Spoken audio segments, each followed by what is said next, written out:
financing for up to 60 months. Sounds perfect for vacations and road trips.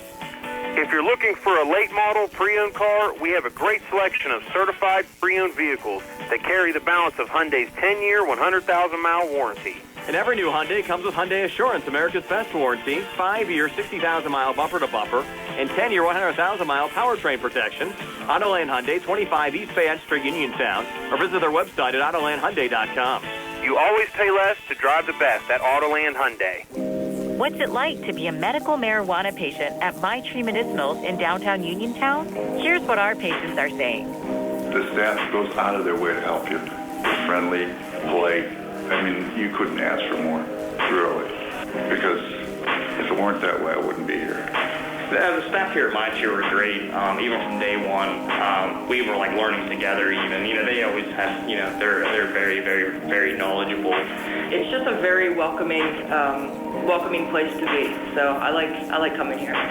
This is by far my favorite dispensary that stays the most stocked with patient medicine. Every time I walk in the door, I feel like I'm with my family, and they all care.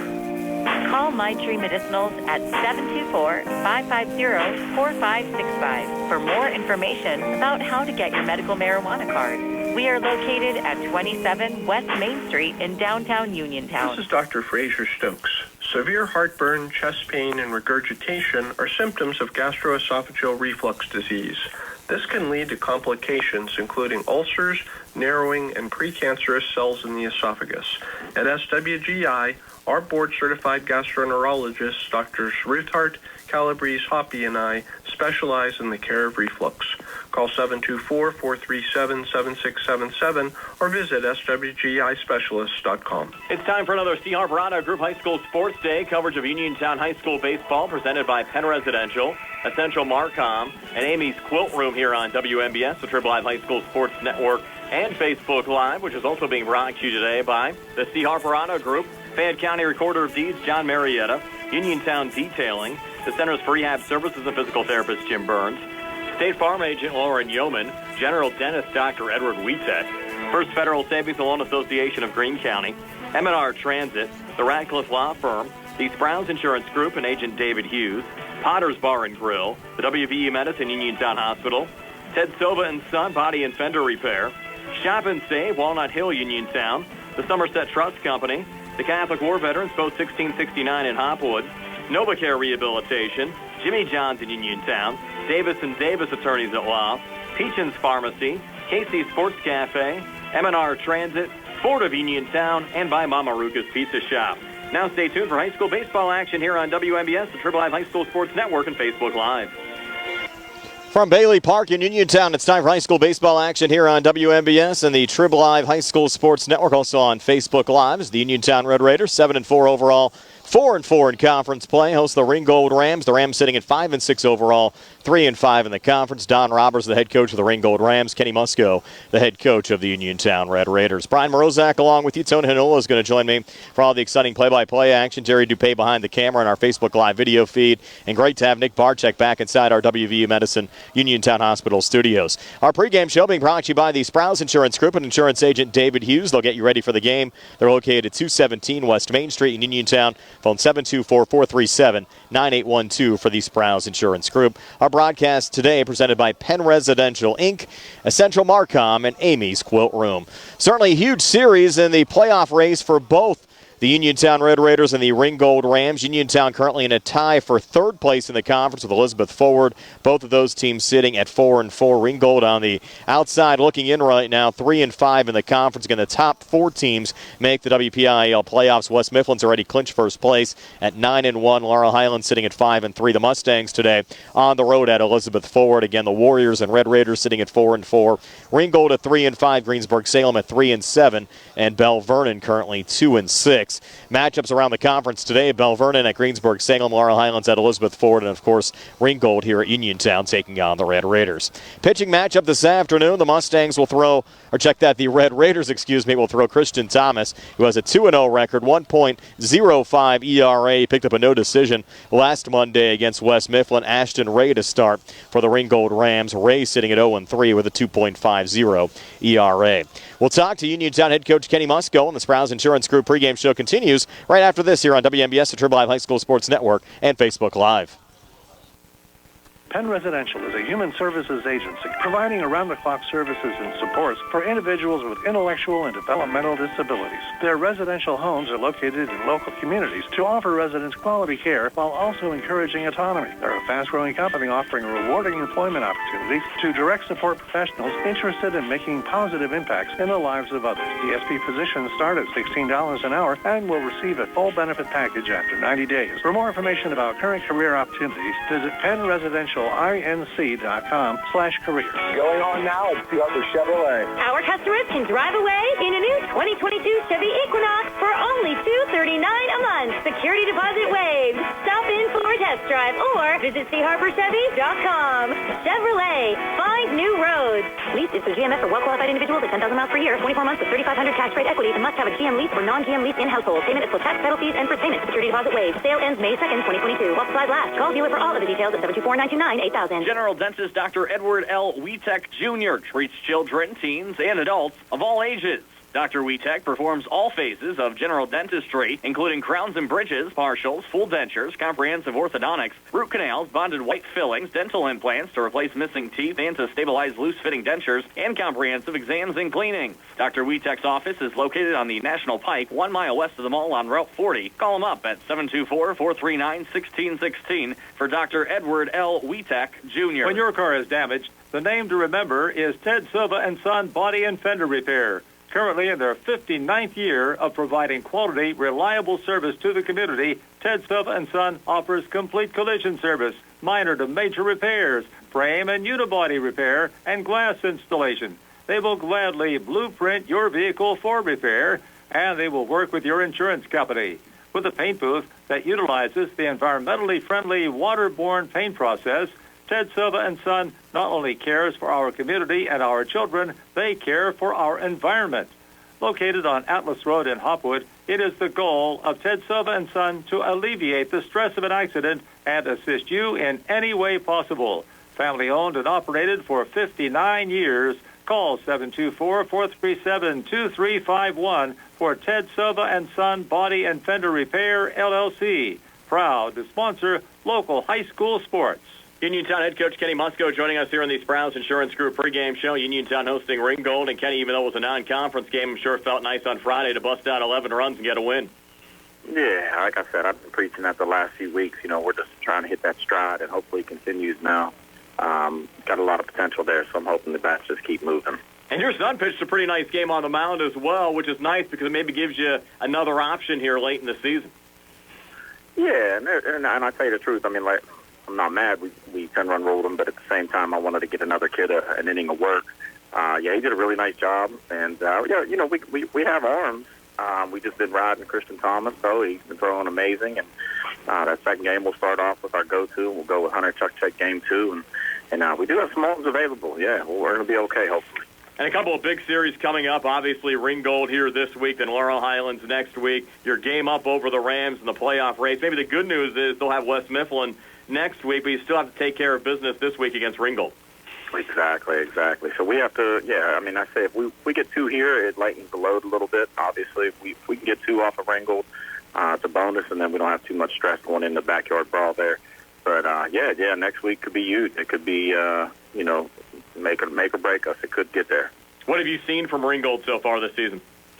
They're scrappy. You know, they have average pitching with actually their one pitcher has a lot of strikeouts, believe it or not, even though they're not going really well. One of their arms have a lot of strikeouts, probably one of the higher ones in our section. So they're not bad. They're always well coached and scrappy. We just got to do our part. They've had a lot of splits this season as well with Bell Vernon, Greensburg, Salem, and Elizabeth Forward. Mm-hmm. Yeah, basically that's what it comes down to. Those guys that are throwing pretty well for them. I did notice the Bell Vernon loss. They did a couple errors and things. So we're just going to have to take care of our game. You know, play solid defense and good pitching effort, and hopefully the bats come alive and come out on top. That's the goal. And you'll have Christian Thomas on the mound today?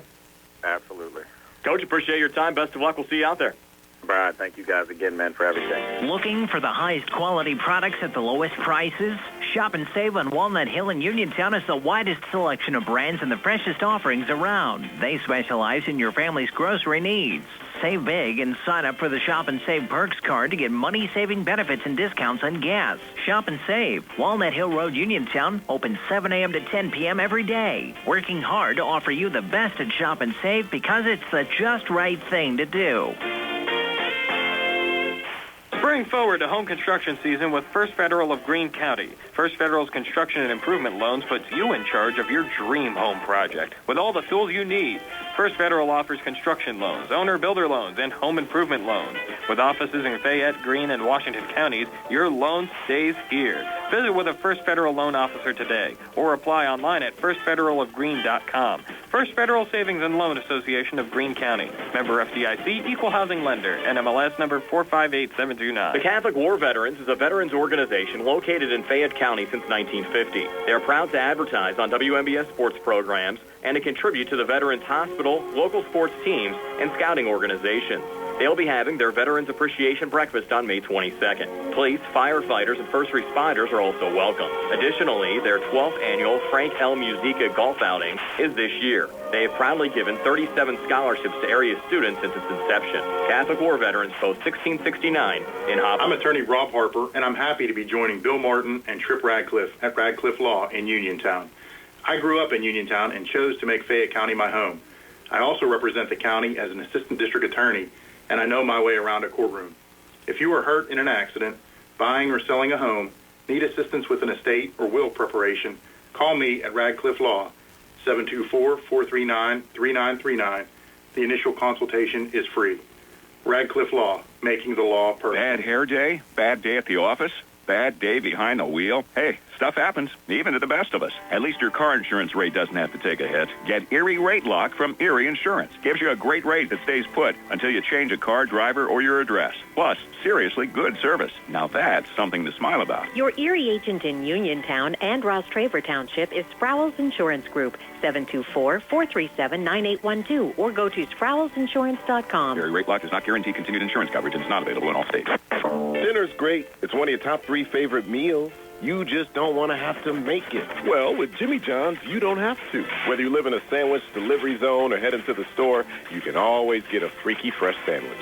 Click to order at jimmyjohns.com. Freaky fast, freaky good. Order online at jimmyjohns.com or call 724-437-6800 for delivery or curbside pickup. Jimmy John's, next to Walnut Hill. Shop and save. Going on now at the other Chevrolet. Our customers can drive away in a new 2022 Chevy Equinox for only $239 a month. Security deposit waived. Stop in for a test drive or visit charperchevy.com. Chevrolet, find new roads. Lease is through GMF for well-qualified individuals at 10,000 miles per year, 24 months with $3,500 tax rate equity, and must have a GM lease or non-GM lease in household. Payment is for tax, title fees, and for payment. Security deposit waived. Sale ends May 2nd, 2022. While supplies last. Call dealer for all of the details at 724-929-8000. Ringgold to bat first here in the top half of the first inning. Let's set the Rams lineup. Leading off the second baseman, number 24, Lorenzo Glasser. Batting second and playing third base, number 2, Chad Barrett. Batting third and catching, number 13, Hunter Mamie. In the cleanup spot and playing right field, number 16, Mason Suss. Batting fifth and playing shortstop, number 19, Gianni Cantini. Batting sixth and pitching, number 17, Ashton Ray. Batting seventh, designated hitter, number 11, Brad Banaszak. Batting eighth and playing first base, number 30, Remington Lessman. And batting ninth and playing center field, sophomore number 7, Joe Pusateri. Defensively for Uniontown, they'll have Tanner Uphold in left, Tyler Hawk in center, and Eric Odom in right. Around the horn, Clay Dean playing third, Hunter Chukchak playing short, Austin Grego playing second, and Tate Musco playing first. Colton Sparks catching for the Red Raiders, and on the mound, Christian Thomas, sporting a 2-0 overall record. This is his 5th appearance of the season. Has worked 26 and 2/3 innings, given up 16 hits, 10 runs, 4 of them earned, struck out 21 and walked 7 so far on the season. Thomas with a 1.05 ERA. Really have to credit Joe Walkos and the staff from the city of Uniontown getting this field playable here today. They're actually out working on it most of the day today after heavy rains around the area yesterday. They pushed the start time of the contest back about a half an hour just to make sure the field was ready for the contest here today. But currently sunshine at Bailey Park. Temperature 64 degrees as the captains and the coaches meeting here at home plate, going over the ground rules here at Bailey Park. Again, Don Roberts, the head coach of the Ringgold Rams. Kenny Musco, the head coach of the Uniontown Red Raiders. Uniontown 7-4 overall, 4-4 in conference play. Ringgold sitting at 5-6 overall, 3-5 in the conference. We mentioned the importance of this game today. Uniontown in a third-place tie with Elizabeth Forward. Both of those teams sitting at 4-4. Ringgold on the outside looking in at 3-5. And for Uniontown, it's been a while since the Red Raiders have made the WPIAL playoffs. In fact, the last playoff appearance for Uniontown all the way back in 2014, lost a first-round playoff game to Blackhawk out at Fox Chapel by a score of 17-1. They've had some close calls. They're certainly in the race last year until the final week. Ended up 4-12 overall and finished in last place in the conference. Go back to 2018, went 9-10 overall, 7-7 in conference play, but ended up in 5th place. Back in 2017, they finished in a 3-way tie for 4th place, lost that tiebreaker and missed out on the WPIAL playoffs as well, and actually went from 2002 until 2014 without a WPIAL playoff appearance. In 2002, they lost a preliminary round playoff game to Baldwin by a score of 10-1. They're also in the preliminary round of the playoffs in 2000, lost there to Bethel Park, and lost in the prelims in 1998 as well to Brownsville. So the Red Raiders just trying to get back to the WPIAL playoffs for the first time since 2014, and certainly need to close strong here on the 2022 campaign to make that happen. Again, a game today here at Uniontown against Ringgold, and then they'll travel to Ringgold tomorrow, weather permitting. Final conference series of the season for Uniontown next week against rival Laurel Highlands. They'll play the Mustangs here at Bailey on Monday and then travel to Laurel Highlands on Tuesday. Not sure if that game will be played down at Hutchinson Field in Hopwood or at Laurel Highlands High School. For the Ringgold Rams last year, they missed out on the postseason as well, going 8-10 overall, 4-8 in the conference. Their last WPIAL playoff appearance occurred back in 2019.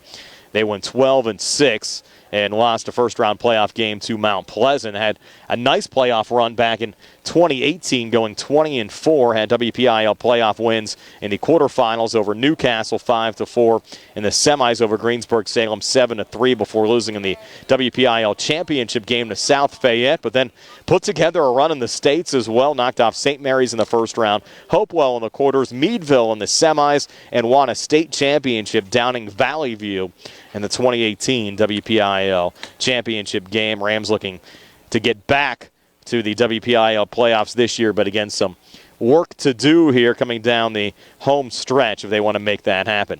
Tony Hanula is going to join me for all of the play-by-play. Red Raiders lining up here on the line for the national anthem in their home whites maroon numbers. They're dug out directly off to our right. Ringgold across the way in their away grays today with dark blue numbers and a little gold trim. Well, the first pitch right after this, Uniontown hosting Ringgold here on WMBS, the Trib Live High School Sports Network, and Facebook Live.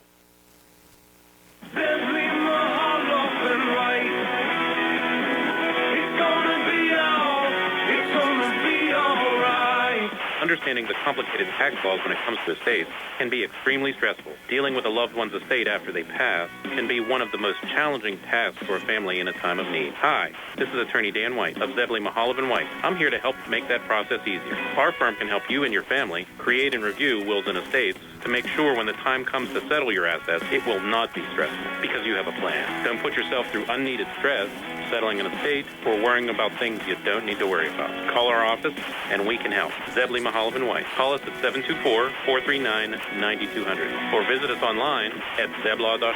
Zebley, Mahalav & White. Local attorneys helping local people. Let us help you fix your life. Zebley, Mahalav & White. It's gonna be all right. Penn Residential is a fast-growing human services agency serving individuals with intellectual and developmental disabilities. They are currently seeking full-time and part-time direct support professionals to provide direct care and support at our residential homes. Their DSPs partners with adults and children, and their circles of support help them achieve independence, growth, and happiness through high-quality, creative services. Candidates must possess good communication skills, have a valid state driver's license, clean driving record over the past 3 years, and have reliable transportation.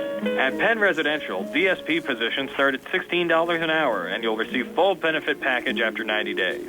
Penn Residential is a licensed and qualified provider under Pennsylvania's DPW's Office of Developmental Programs. Our homes serve residents in Fayette, Washington, and Westmoreland counties in southwestern Pennsylvania. For more information about current career opportunities, visit PennResidentialInc.com/careers. Penn Residential Inc. is an equal opportunity employer. Marketing communications is an essential part of every business, but identifying an effective marketing strategy can be tricky. If you're interested in growing your business but unsure of where to start, contact Essential Marcom to begin the discussion. From business and product naming to logo design, website development, and social media, Central Marcom collaborates with local startups and existing businesses to maximize customer reach. Learn more about the Essential Marcom capabilities and view their portfolio at essentialmarcom.com. That's ESSENTIALMARCOM.com, or by contacting Dana at essentialmarcom.com. Amy's Quilt Room is a full-service quilt room located in Uniontown, offering retail goods and an ample sewing classroom, welcoming sewers of all skill levels, from beginners to advanced. If you're enthusiastic about sewing, you may even want to consider joining the Quilty Pleasures Quilt Club at Amy's Quilt Room. You'll stitch fabric in friendship with every project. For more information, visit amysquiltroom.com or stop in to see them at 20 West Penn Street, Uniontown. Amy's Quilt Room,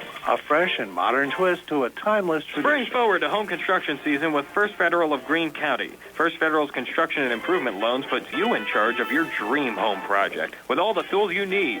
First Federal offers construction loans, owner-builder loans, and home improvement loans. With offices in Fayette, Greene, and Washington counties, your loan stays here. Visit with a First Federal loan officer today or apply online at firstfederalofgreene.com. First Federal Savings and Loan Association of Greene County. Member FDIC, Equal Housing Lender, NMLS number 458729. Bad hair day? Bad day at the office? Bad day behind the wheel? Hey, stuff happens, even to the best of us. At least your car insurance rate doesn't have to take a hit. Get Erie Rate Lock from Erie Insurance. Gives you a great rate that stays put until you change a car, driver, or your address. Plus, seriously good service. Now that's something to smile about. Your Erie agent in Uniontown and Ross Traver Township is Sprowell's Insurance Group, 724-437-9812, or go to sprowellsinsurance.com. Erie Rate Lock does not guarantee continued insurance coverage and is not available in all states. Uniontown Detailing offers an all-inclusive auto care experience. Services include full auto detailing, professional ceramic coatings, window tinting, undercoating, paintless dent repair, and more. Uniontown Detailing has moved to a new location on 255 South Mount Vernon Avenue in Uniontown. Stop by and check them out today. Best of luck this season to all local teams from Uniontown Detailing. Prime Rosak and Tony Hanola back here at Bailey Park. Again, a beautiful afternoon for high school baseball action. The Uniontown Red Raiders taking on the Ringgold Rams. A couple of other conference games already underway. Greensburg-Salem off to a 3-0 lead over Bell Vernon early. And, of course, Laurel Highlands at Elizabeth Ford as well today. We'll have score updates on both of those games for you throughout the course of the afternoon here on WMBS. Mustangs actually leading Elizabeth Ford 1-0 that game in the top half of the third inning. Get our broadcast today presented by Penn Residential, a human service agency that provides 24 hours around the clock services and support for individuals with intellectual and developmental disabilities, and also Essential Marcom and Amy's Quilt Room. And Tony, really this is a huge series for the playoff race. It sure is, and really when you look at this Ringgold team, Brian, I was looking at some numbers earlier in the day and even last night. They've lost 4 games. They've been involved in 4 one-run games in the conference play, and they're 1-3. So really their season could be a lot different if they'd have picked up 1 or 2 more wins in those close games. Yeah, and a lot of splits along the way as well. The one advantage Uniontown might have, the Rams taking on West Mifflin next week. Of course, the Titans have already clinched the section title, and maybe they might rest a couple of pitchers, though, in that game. So you never know how that's going to play out.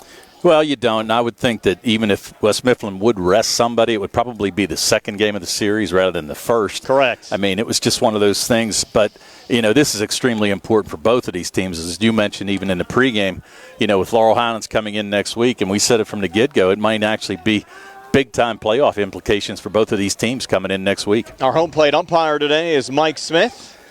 I think we know Mike Smith. Yes, Laurel Highlands Assistant Athletic Director, doing a lot of umping during this spring season. Lorenzo Glasser to lead things on for the Ringgold Rams, junior second baseman, batting $167 with an RBI for Ringgold, as Colton Sparks and Christian Thomas discuss a few last-minute strategy decisions here.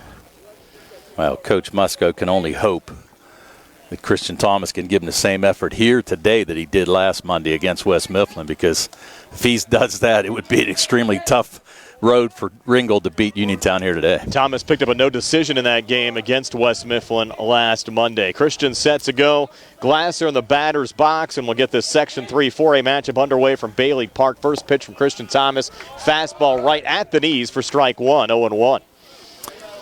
And, of course, the bugaboo, Tony, over the last couple of seasons for Uniontown has just been closing strong. They've been in the race and certainly had a chance last year at making the WPIAL playoffs, just could not really seal the deal. Well, they lost a couple close games, and we saw that too. Even in that Elizabeth Forward series, they lost a game that they probably should have won, and it would have made a big difference in their season and in that series. So, at least this year's team seems to be able to finish, and like I said, they're going to need a couple good games here the next few weeks. Now Thomas getting set to wind and fire. The 0-1, another fastball hit on the ground to second and right through the wickets of Austin Grego in right center field. I think Grego thought that was going to come up a little bit, but you got to figure the way this field's drug right now trying to get it ready, everything's going to stay pretty close to the ground, so I'm going to have to give an E there for Grego on the first batter. Now we have Chad Barrett, the senior third baseman, batting .265 for Ringgold with 3 RBIs. We saw the Rams in early April against Laurel Highlands down at Hutchinson Field at Hopwood. Mustangs won that game over Ringgold. Now Barron at the plate. Thomas working from the stretch. Thomas deliberate but effective for the Red Raiders. First pitch here, a little low to Barron, 1-0. And just needs to keep Glasser close. They're giving a lot of room on that right side of the infield. Good opportunity here for the Rams in the top half of the first inning to jump on top with Glasser on first and nobody out. Glasser about a 2-step lead off first as Thomas looks over his shoulder. Now delivers the next pitch, fouled off there by Barrett to even up the count at 1-1. I think Thomas may have been fortunate there. Glasser got a pretty good jump. I think he would have stole second base easily. Brian Morozak along with Tony Hanola. Nice to have you along with us. Just underway from Bailey Park, the Uniontown Red Raiders and the Ringgold Rams. Penultimate week of the high school baseball season. Hard to believe, Tony, the spring has just flown by. Flown by, and then you get a lot of rain mixed in too, and you're kind of hoping in a situation where you don't have a whole lot of rainouts here over the next 2 weeks where these teams have to play 4 and 5 games back to back. It would be a little tough that way. And we've had very few games, I think, actually go off as scheduled throughout the course of the spring, just because of all the rain that has been in the area over the last 4 to 5 weeks. Even this game was postponed a half an hour. Yeah. And still he's able to get it played on its scheduled day as Thomas continues to take his time. Getting ready for the 1-1 here to Barrett. Well, that's the thing. You can see Glasser has some pretty good speed. 1-1 on the way, that one high. Now 2-1. Christian Thomas to Chad Barrett. And Thomas shut down West Mifflin. In fact, had a perfect game last Monday. In about the 6th inning. Also had a no-hitter going into the 6th. Both got broken up. And then the Red Raiders gave up a 1-0 lead in that 7th inning. Runner going. Good shot. Miss, throw down to second, and he's out at second. So a great throw there from Colton Sparks. Out at second, Lorenzo Glasser caught stealing. Just like that, we have our first out for the top half of the first inning. Yeah, and that's it. Glasser came in as the leading base stealer on this Ringgold team. He had 6 steals coming in, but great job by Sparks. Get out of that crouch and gun him down, so that records the first out, 2-4. I think we have a 2-1 count here on Barrett. I think it is. A 2-1 pitch on the way. Fastball down the pipe. Evens us up at 2-2. Bernhardt, the only senior on this team, and he's actually headed to Bethany to play baseball there. Barrett back in the batter's box, set to go. Thomas will wind and fire now the 2-2 to Chad Barrett. And Barrett line drive right up the middle into center field. And that's the first Ringgold hit of the afternoon. After the Glasser error, he was caught stealing, and now Barron is single into center. Gives Ringgold another base runner with Hunter Mamie coming to the plate. Mamie, the junior catcher, batting .323, has homered once and driven in 6 so far this season for Don Roberts' Ringgold Rams. Yeah, and that's the thing right now. You're still trying to keep the runner close at first base. First pitch here to Mamie. Breaking ball misses low, 1-0. Nice job there by Sparks. Keep that ball. Had a chance to get between his legs there, but nice block on that end. Little cool breeze blowing here at Bailey Park. Flag, though, not doing much out in center field. Next pitch, breaking ball, finds the strike zone to Hunter Mamie. It's a nice pitch right there. I think Mamie was looking straight fastball. Breaking pitch caught the inside corner. Nice pitch there by Christian Thomas. Yeah, and Christian does a nice job. And we'll throw over to first, trying to pick off the runner, Barron. But Thomas has done a nice job mixing up his pitches throughout the course of the season for the Uniontown Red Raiders. Well, and a good save there by Musco. That ball was in the dirt. He was able to scoop it out of there, keep the runner from advancing. Next pitch on the way to the breaking ball, hit hard and through on the left side between Hunter Chuckjack and Clay Dean in a left field. Tanner Uphold's relay coming in, holding up at second is Chad Barron. So back-to-back singles. In fact, all three Ringgold Rams that have come to the plate have reached base safely here in this top half of the first inning. Glasser getting on via an air. Now back-to-back singles from Barron and Mamie, and that'll bring up Mason Suss, the right fielder, junior, batting .375 with 2 RBIs for the Ringgold Rams. One thing interesting, Brian, and you know, we mentioned a lot of one-run games, and Ringgold has not scored a lot of runs this year. They've only scored 27 runs in their 11 games. And I'm sure you looked at it too. They have a .210 batting average as a team, so really don't put a whole lot of runs together. And as we said, involved in a lot of close games throughout the whole season. Thomas found the strike zone on the first pitch to Mason Suss, so the count at 0-1. The Red Raiders, though, finally got their bats going. Their team batting average was also below 200 for quite some time. Finally got the bats going in that non-conference win over Mount Pleasant, 11-1 on Friday, the senior day game for the Red Raiders. In fact, some of those team averages that were around 150 now up to 200 after some 3-for-4 performances on Friday night. Mustangs tacked another run on. They lead Elizabeth forward 2-0, end of 3 in Elizabeth this afternoon. Next pitch here to Mason Suss from Christian Thomas, and now Christian a step off. We actually got complaints we were mentioning the Laurel Highlands score too often this past Monday. I mean, come on, all local teams trying to keep everybody up to date as far as what's going on. Nothing wrong with that. We're in a big playoff hunt right now. That's the thing. Can't make everybody happy. You got a lot of people who are. Another hard ball on the ground. Nice Chuckjack diving, able to come up with it. Long throw over to first, close play. And the call over at first is out. We call him out at first. Yes, he did. He's hanging on the base. Suss thinks he's safe. It's not going to replay. I can assure you of that. And he's out. Yeah, he called him out. Does say out. Yeah. It goes 6-3. I didn't see the initial call either from the base umpire there. Oh, I saw the call, but I was thinking to myself, like, I understand. Okay, you want to go to a replay, but it was a close play. Runners did advance. Barron down to third and Mamie into second. So now 2 in scoring position, 2 outs, top of the first, and Gianni Cantini, the junior shortstop, coming to the plate. First pitch from Thomas. Cantini, first pitch swinging, sends it foul into right field. Takes the count to 0-1. Cantini batting .182 with an RBI so far this season. We'll have to make a note of that play, though, because Chuck dove out, kept that ball in the infield. I mean, he could have saved a run here, so hopefully Uniontown can get an out here. That was a huge play. I actually thought he was going to go to second base with that throw instead of first, but fortunate on the call. Count 0-1 now. Christian Thomas to Gianni Cantini. Runners on second and third, 2 outs in a scoreless game. 0-1 pitch, breaking ball, fine. A little inside. Takes us to 1-1. Kathy Hudak checking in our live stream, rooting on the Ringgold Rams. Jim Burns also saying hello as well, Uniontown assistant coach. I guess he couldn't be here this afternoon. Yeah, real work gets in the way sometimes. We all know that feeling. Yes, we do. Now call time there is Cantini.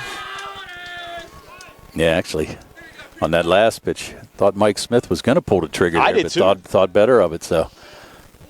We liked our view so much on Friday, we kept it again here for a second straight game. Yeah. At Bailey Park, halfway down the third baseline.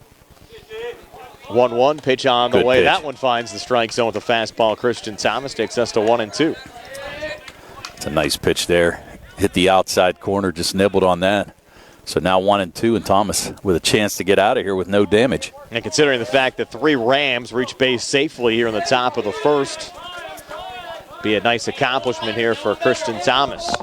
The 1-2 now to Cantini. Another fastball Good swing pitch. and a miss, strike three. First strikeout of the afternoon for Christian Thomas, and his 22nd strikeout to go against 7 walks for the season. So Ringgold coming up empty, leaving 2 stranded here in the top of the first. We'll move to the bottom of the first. Ringgold and Uniontown scoreless here on the C.R. Bronner Group High School Sports Day broadcast presented by Penn Residential, Central Marcom, and Amy's Quilt Room. Fayette County Recorder of Deeds John Marietta would like to wish the Laurel Highlands Mustangs, the Uniontown Red Raiders, and all of our local high school baseball teams the best of luck this season and invite you to listen to his show every Tuesday at 3:15 here on WMBS. Penn Residential is a human services agency providing around-the-clock services and supports for individuals with intellectual and developmental disabilities. Their residential homes are located in local communities to offer residents quality care while also encouraging autonomy. They're a fast-growing company offering rewarding employment opportunities to direct support professionals interested in making positive impacts in the lives of others. The SP positions start at $16 an hour and will receive a full benefit package after 90 days. For more information about current career opportunities, visit PennResidentialInc.com/careers. Attorneys from all over the state and nation advertise in southwestern Pennsylvania for personal injury and workers' comp cases.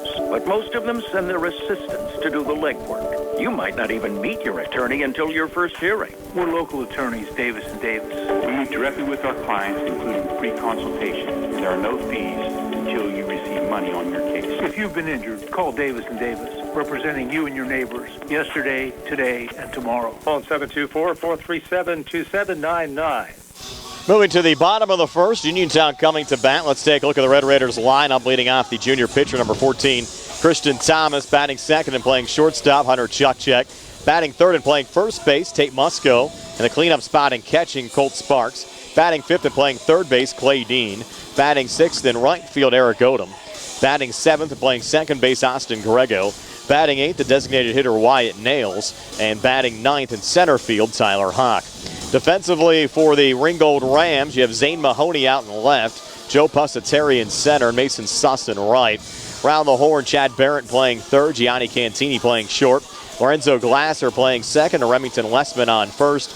Catching is Hunter Mamie, pitching Ashton Ray. This is 7th appearance of the season, coming in with an 0-3 record, 2.50 ERA. Has worked 14 innings, given up 13 hits, 12 runs, 5 of them earned, struck out 15, and walked 11 so far on the season. It'll be Ray facing Christian Thomas to get things underway, and after a solid performance at the plate on Friday, Thomas's batting average now up to 225 with 3 RBIs. First pitch from Ray, a little low for ball one. Well, that's the thing, Thomas, on Friday, Brian. We saw that everything he hit was hard. He's hoping to pick up right where he left off then. Second game this season that Uniontown scored 11 runs, also scored 11 in an 11-6 win over California about 2 weeks ago. 2-0 now, the count, Ashton Ray to Christian Thomas. The Red Raiders, though, have just not been able to get the bats going in any conference games so far in the season. Trying to change that trend here this afternoon. 2-0 finds the strike zone. Now 2-1 to Christian Thomas. I think we'll likely see Cantini on the mound tomorrow for Ringgold in the series finale against Uniontown. We'll have the Laurel Highlands Elizabeth Forward game for you here on WMBS, weather permitting. And Thomas has this one on the ground. That one gets right in between Cantini at short and Barron at third into left field for another hit for Christian Thomas. So Thomas now 4 for his last 5.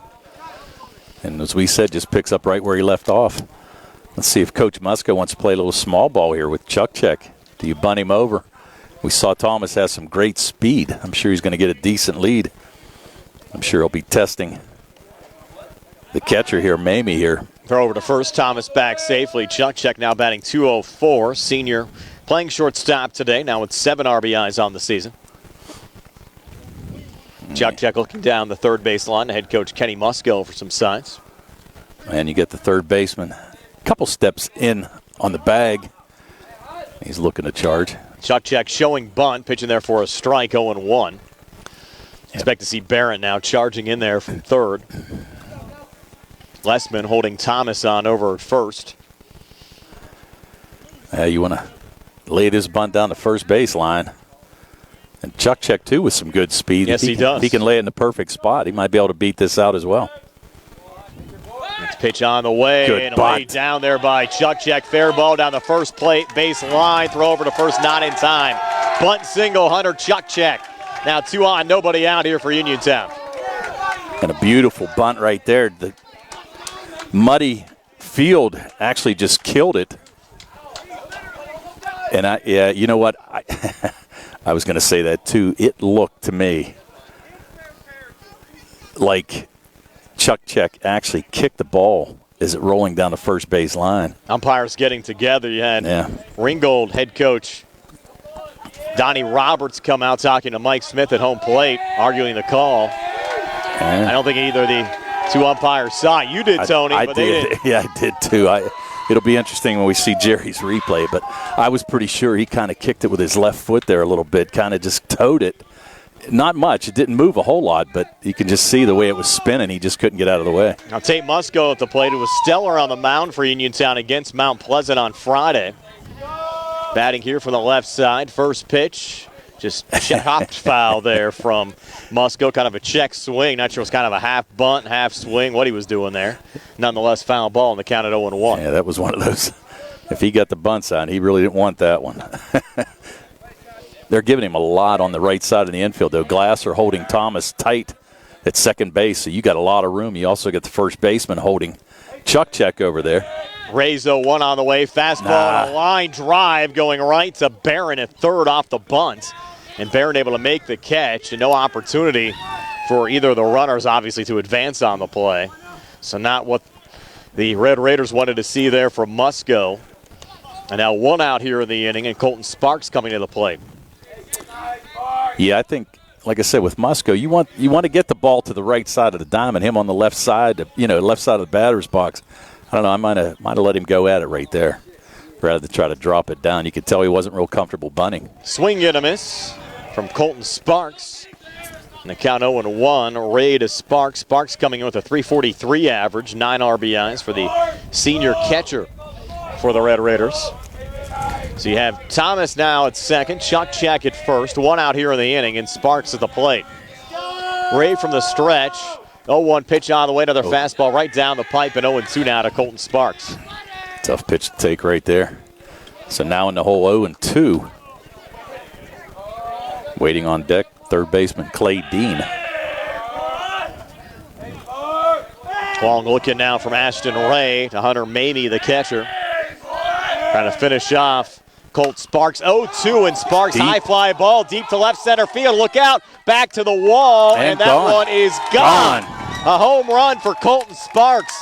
His first home run of the season over the left center field wall, and Uniontown strikes first to lead 3-0 here in the bottom of the first inning.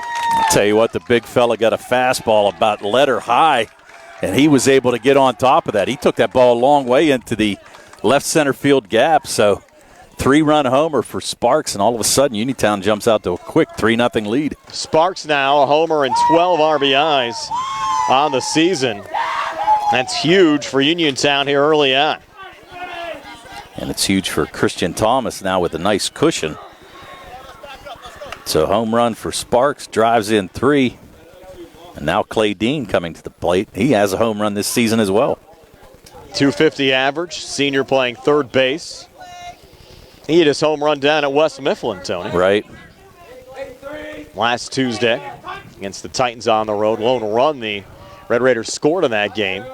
I'll take the first pitch here for ball 1, and now Ray will have to try to settle things down a little bit after giving up that early home run to Colton Sparks. No, think about that. That was an 0-2 pitch, Brian. Yes. He kind of grooved that one. Didn't get away with it. This ball well hit. Diving stop there, Cantini. Tough play. Edge of the infield throw over to first, not in time. Actually got away from Remington Lessman, the first baseman. I think you have to give Dean an infield single. That was a tough throw for Cantini in the hole. No, I agree. He covered a lot of ground to get in the hole there. Made a strong throw. But, yeah, just a tough play, so we are going to have to give him an infield hit. So that's 4 hits already in this inning. So Dean now at first. Uniontown only with 1 out. Red Raiders have had a lot of games this season. They haven't had 4 hits for the entire game. That's exactly right. This will be a pinch runner here for Dean, and that will be Tyler Gasper on the run. And as you said, and we said when we did the game on Friday, they'd only had 7 hits against West Mifflin, busted out for 15 on Friday, and really, all of a sudden now this lineup is just turning it over right now, and they're peaking at the right time. You've Odom, the senior right fielder, batting .206. A couple of RBIs. Trying to keep it going here for the Red Raiders. He's the 6th Uniontown player to bat here in the bottom of the first. He'll take the first pitch for strike 1 from Ashton Ray. And a good pitch there. And I was about to say earlier that Ray, he would have to get out of this inning and, mirror what Christian Thomas did, but threw that high fastball to Sparks, and Sparks giving his team a quick lead. Odom takes another pitch for a strike, and if the Red Raiders are able to knock off Ringgold and Laurel Highlands defeats Elizabeth Forward, Uniontown find themselves in solo 3rd place in the conference. Well, that's not a bad thing at this point. Another long look in here from Ray. You've Gasper, the courtesy runner, on first, and Ray fouling off this pitch. Or check that, Odom fouling off this pitch from Ray.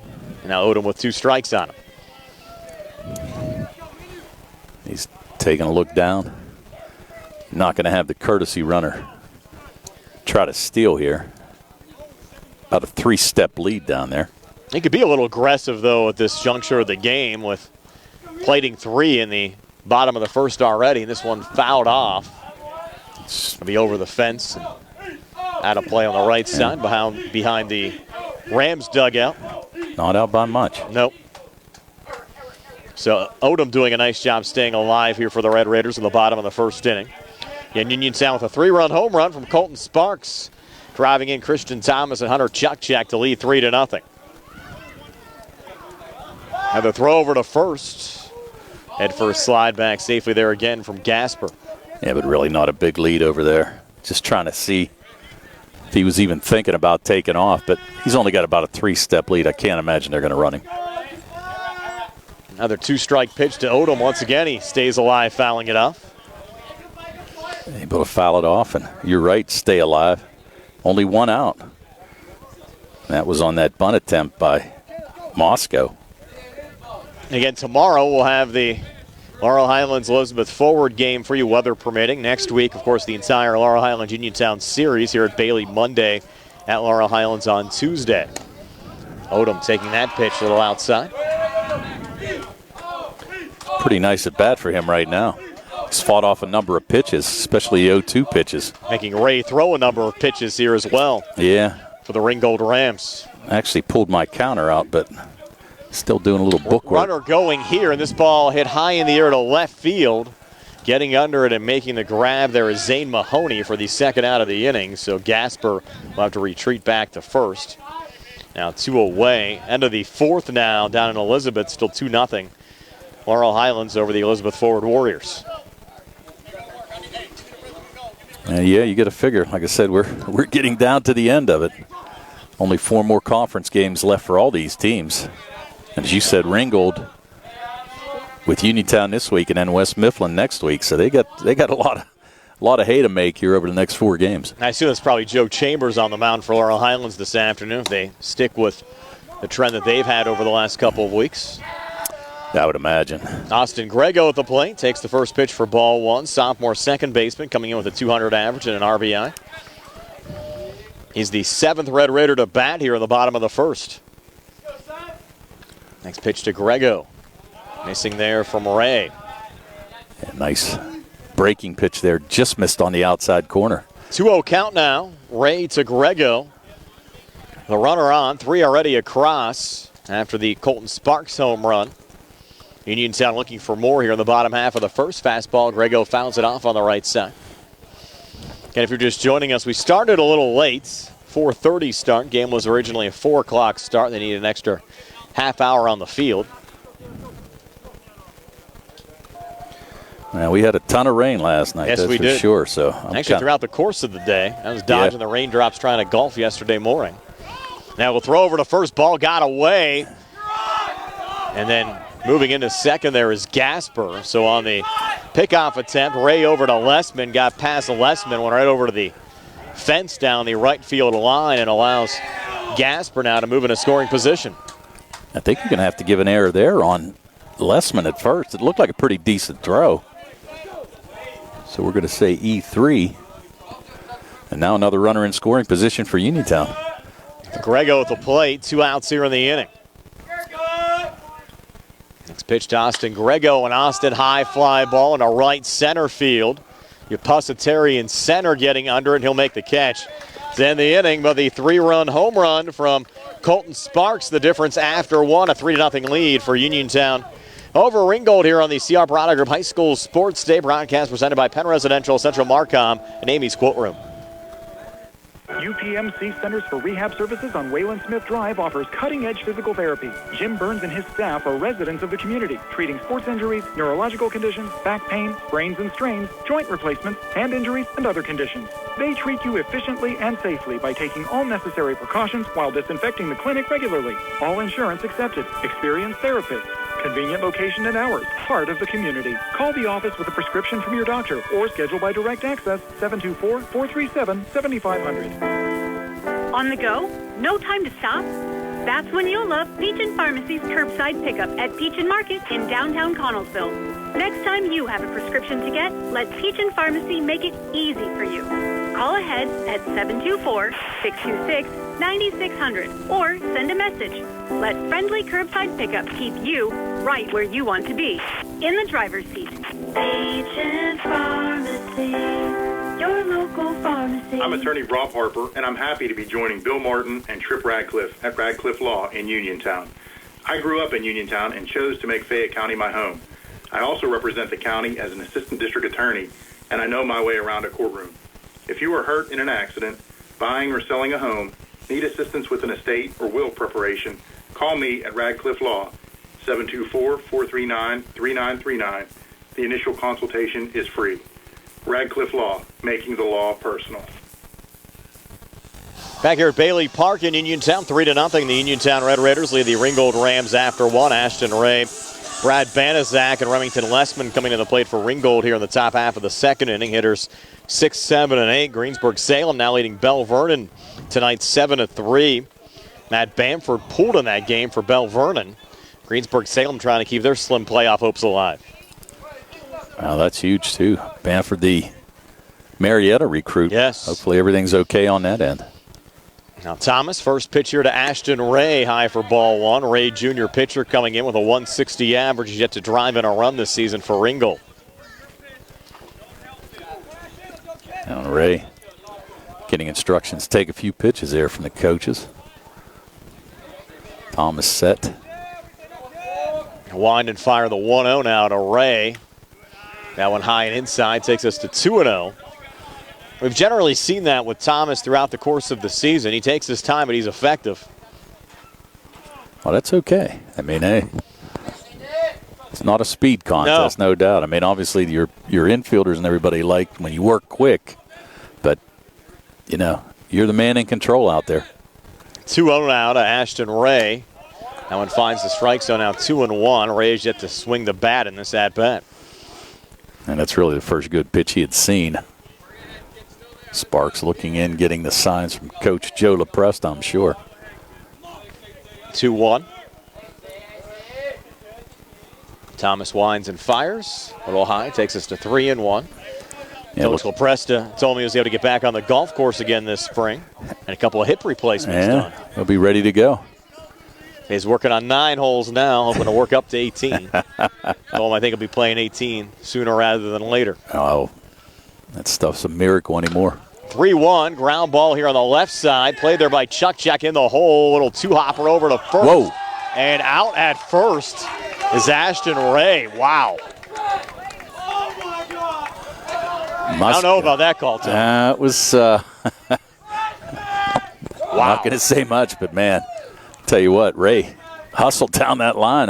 I'm not so sure about that, but Musco, I'll give him credit. That was a great stretch, and really that probably made the difference in the call. But great play there by Tate Musco, and another Chuck Check ranging again to his right, showing off a strong arm. I thought Ray beat it out by a step or two, Tone. You know me. I don't throw anybody under the bus. No, I heard it. That's my honest opinion. Call, though, is out. I know. Red Raiders will take it, and one out here in the top of the second inning with Brad Banaszak coming to the plate, batting .222, junior DH. Yeah, second close call. And actually, like I said, I'll be interested to see that replay. I do think that Chuck kicked that ball whenever he bunted it, but we'll wait to see that. Once you put it up on YouTube, Brian. Oh, they'll all be watching. Oh, yeah. That one fouled off by Banaszak.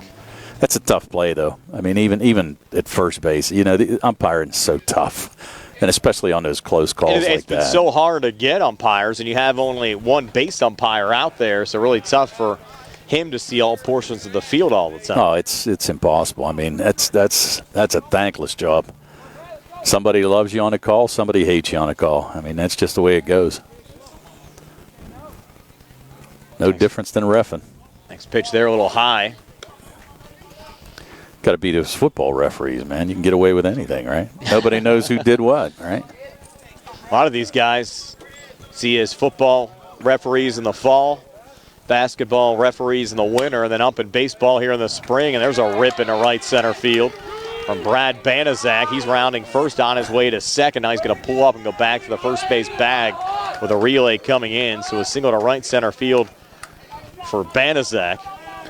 Third hit of the game for the Ringgold Rams. That would be one of those, if Steve was working the game with me, Tony, he'd say on the streets of New Brunswick, the ball never lies. After a close play over at first, Banaszak sends it in the gap in right center for a hit. So Ringgold has their base runner again, right? That's exactly right. Now at the plate, Remington Westman, lefty, junior first baseman, batting $160 with an RBI. Swings and misses at the first pitch there from Christian Thomas, counted 0-1. Thomas started him off there with an off-speed pitch. Lessman well ahead of that one. Thomas trying to keep an eye over there on Banaszak. Really no lead at all. 2 steps maybe. Now the 0-1 on the way. That one a little low. Evens up the count at 1-1. Actually had that as a trivia contest for something, I think, a couple months ago. What's that? Steve's famous comment. I think it was what WNBS personality says this. And somebody got it right. We gave away something. Trip to Jersey. 1-1, throw over to first. Back safely there is Banaszak. I don't know. I thought he was making an appearance here today, isn't he? He said he might stop down. Yeah. He had some promotional materials he wanted me to take. Yes. Yes, he had mentioned it to me as well. Another throw over to first. And safe again is Banaszak. Last minute at the plate to get a 3-0 lead for Uniontown over Ringgold. So work here in the top of the second inning. Brian Morozak along with Tony Hanoa. Swing and a miss. 2 strikes now on Lessman. Counted 2-2. Great to have Nick Barczak back after a weekend siesta down in Florida. I'm sure he went to see his Tampa Bay Rays play, didn't he? We'll have to find out from I'll Nick. bet he did. Nick can let us know that. Nick loves going down there for that. That's his second favorite team, he says, next to the Pirates. That's it. Well, I don't know. He's trying to make him his first, I think. Yes. I think they're 2 of the 3 bottom teams in attendance, along with the Oakland Athletics here early on in the season. Ooh, I know. No. And Nick tries to make it out to as many games as he can, though. He's a baseball diehard. Oh, he's a fan. That's it. Well, I said the same thing. I mean, I know there's not a whole lot of people at those games, but let me tell you something. If you're a fan, that's a great place to go watch it no matter what. Speaking of, Mr. Superick is here. He's that's looking for us. He's in the house. I'm wondering where we're at. Oh, he can see us. It won't take much. Now Thomas from the stretch trying to finish off Remington Lessman. 3-2 pitch swing and a miss, strike 3. And that's the second strikeout of the game for Christian Thomas. And Lessman goes down, now 2 outs here in the top of the second inning. And Joe Pusateri coming to the plate, sophomore center fielder, batting .182. Driven in a couple of runs on the season. Again, as we mentioned, Ringgold a young team as well as Uniontown. Uniontown only with 3 seniors. Ringgold only with 1. So really the section next year, Brian's going to be extremely interesting as well. It's going to be just as good. Well, if we have the same section alignment, you never know. Of course, well, you have that's the true. realignment in the offseason, so we'll see how things shake out next year as far as if these schools all stay together, as Thomas finds the strike zone there to Pusateri. Well, you would think that, you hope they don't tweak it a whole lot, especially with baseball. A lot of these teams in the county being in the section and everything, it's just great for, even like what we said, you look into next week, you got LH and Uniontown, it's going to mean something. I think you might end up with Albert Gallatin back in the section next year. I think they're moving down from 5A to 4A, if I recall right, for baseball. Uniontown and LH both remaining 4A. Yeah. And I haven't had an opportunity to look at all the teams in the conference this year just to see if they're still 4A. Bell Vernon actually might be going down to 3A next year for baseball. That one high and in tight to Pussett's area. They're moving down for football and basketball as well. So we'll see how things shake out. Try to get a look at that maybe before next week's Uniontown Laurel Highlands series. Well, like I said, it's good to keep everybody in play, keep it close. This pitch on the way to Pussett's called strike 2 for Mike Smith.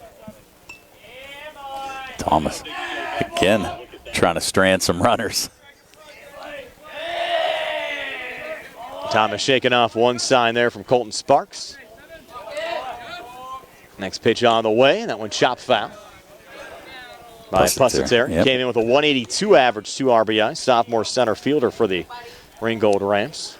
Able to just get a piece of that. And again, as we said, Banaszak with not a very big lead over at first. So Thomas can pretty much concentrate on Pussett's and try to get out of this inning. Thomas will glance over in that direction.